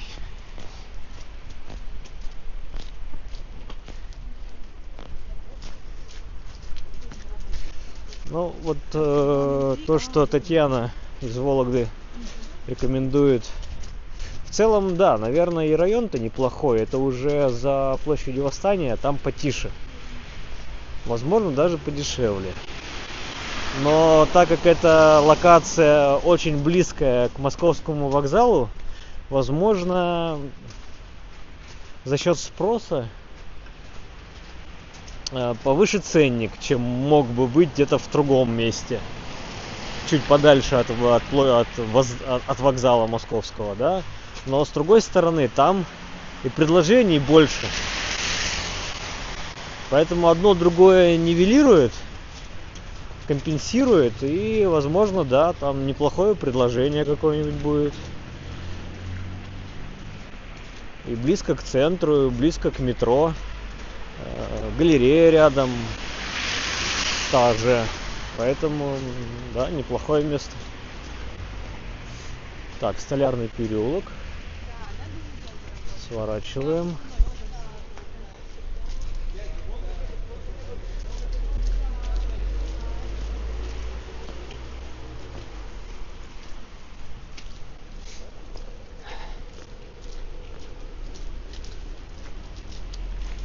Видимо, тут во всех барах, ресторанах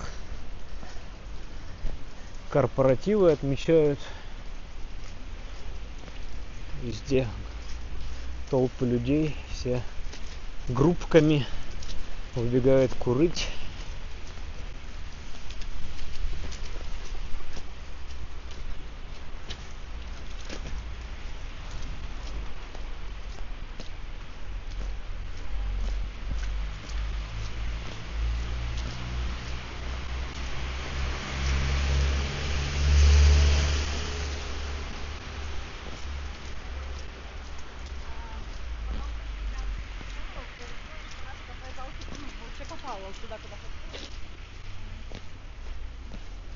Вот у нас по правую руку со скошенным углом дом Раскольникова. Сейчас подойдем.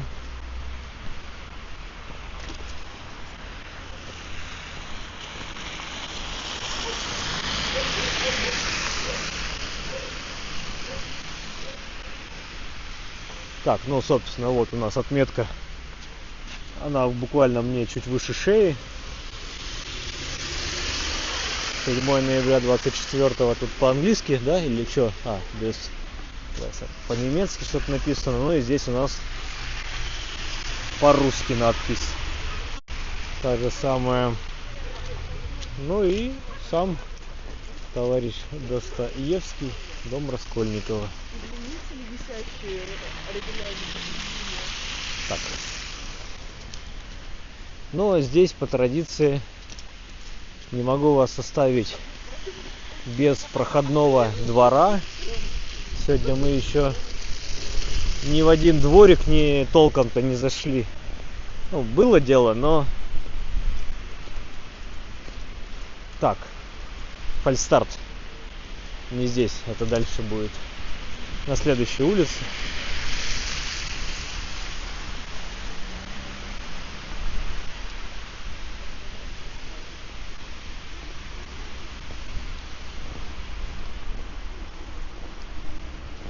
Так, слушайте, нет, давайте самые длинные проходные дворы гайд. Что за гайд? У меня уже такие гайды есть.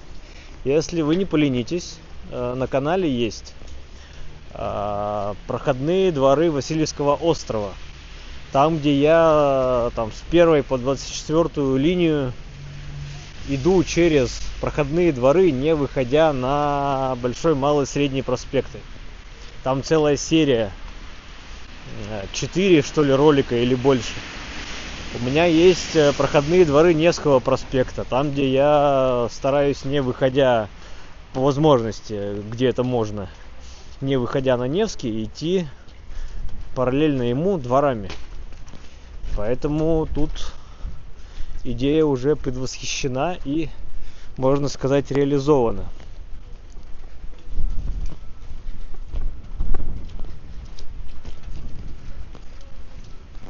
У нас будет каток. У нас уже, по-моему, завтра или послезавтра -2.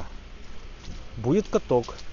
Но этот каток всем усердием и пролетарской ненавистью будет засыпан солью. Эта соль растопит сердца коммунальщиков, а те, в свою очередь, растопят снег, и будет гача под ногами. А вот нет, вот чтобы вот такой просто накатанный снег. Чистенько, гладенько, классно. Ну что, заходим во двор. Насквозь.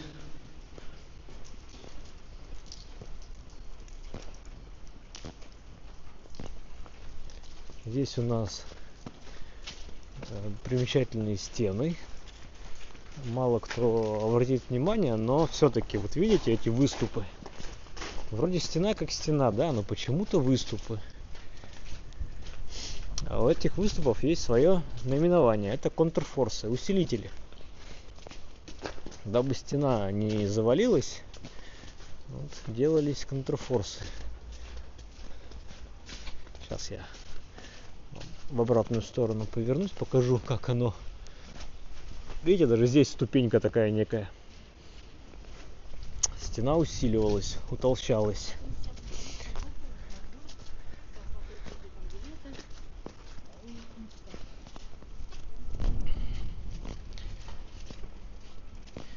В ЕКБ чистенько, гладенько. Что, у вас солью не сыпят? Гранитную крошку используют. Уральскую.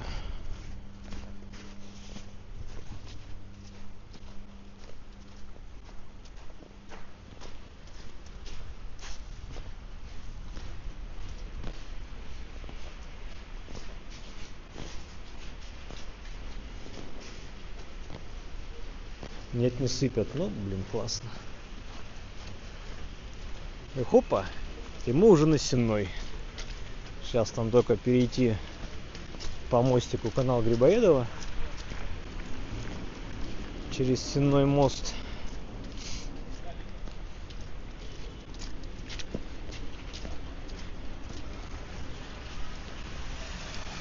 Канал Грибоедова во льду. Во льде, во льдах.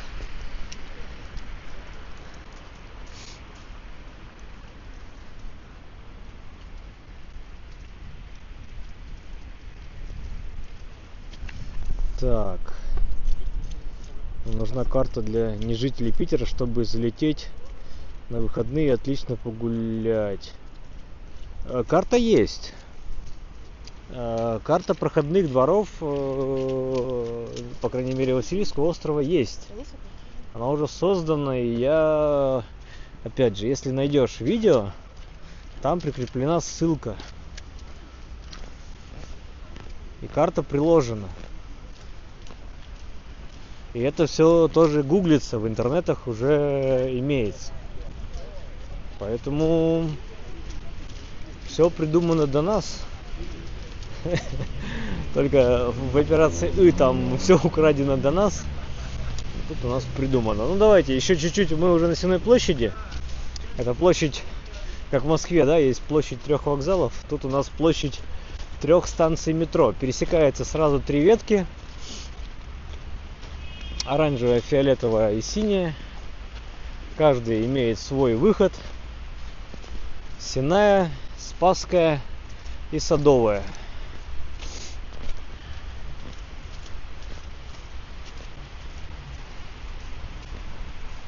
Без карты интереснее. Без карты вот по моему видео смотрите, дублируйте, включайте фоном.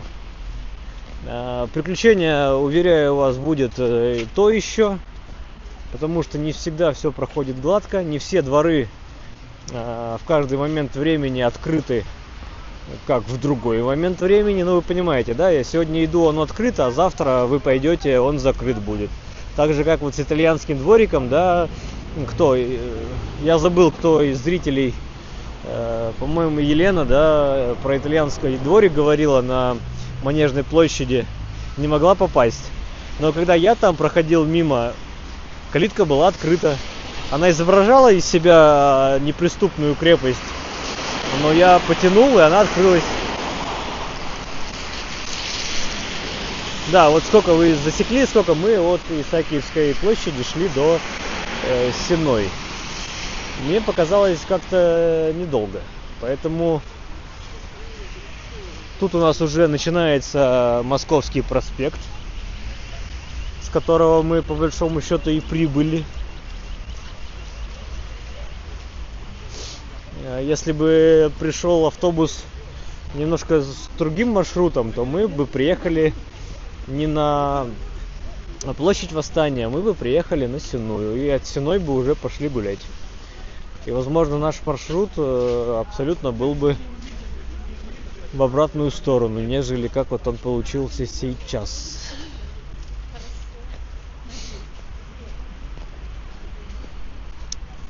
Так, Лариса Соколова что-то кукукает. Я, видимо, что-то пропустил. Ура, метро. Вроде не пропустил.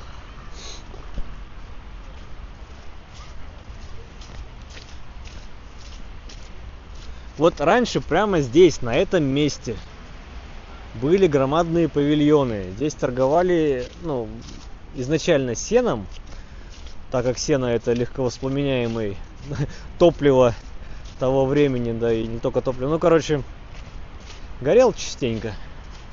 Ну и помимо сена здесь торговали всем тем, что имеет отношение к лошадям и этими телегами, колесами, упряжью, всем. Здесь недалеко на Гороховой 47-49 есть общественное пространство сена. То есть там тоже были эти склады, в том числе пьяненькие людишки ходят. Так, добрый вечер. Добрый вечер, я диспетчер. Собственно, вот смотрите, у нас одна станция метро вход, рядышком вторая станция вход, и третья там, где мы с вами прошли мимо подземного перехода.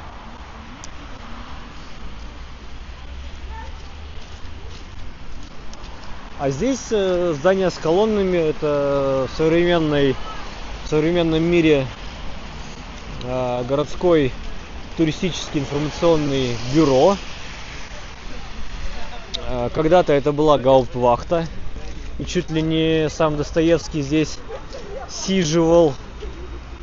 Здание абсолютно зеркальное и повторяло вход в собор, который находился на этом месте. Площадь таким образом была организована. Ну и еще я не могу, если не путаю, есть информация, что в этом павильончике когда-то был общественный туалет. Добро пожаловать в Петербург.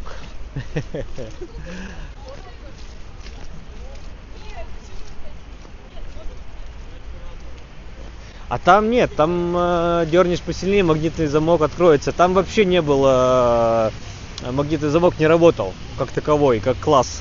Он там был, но калитка до него не доставала, поэтому как-то так оно и получилось. Друзья, так, надо все провода отключить, а то мешают.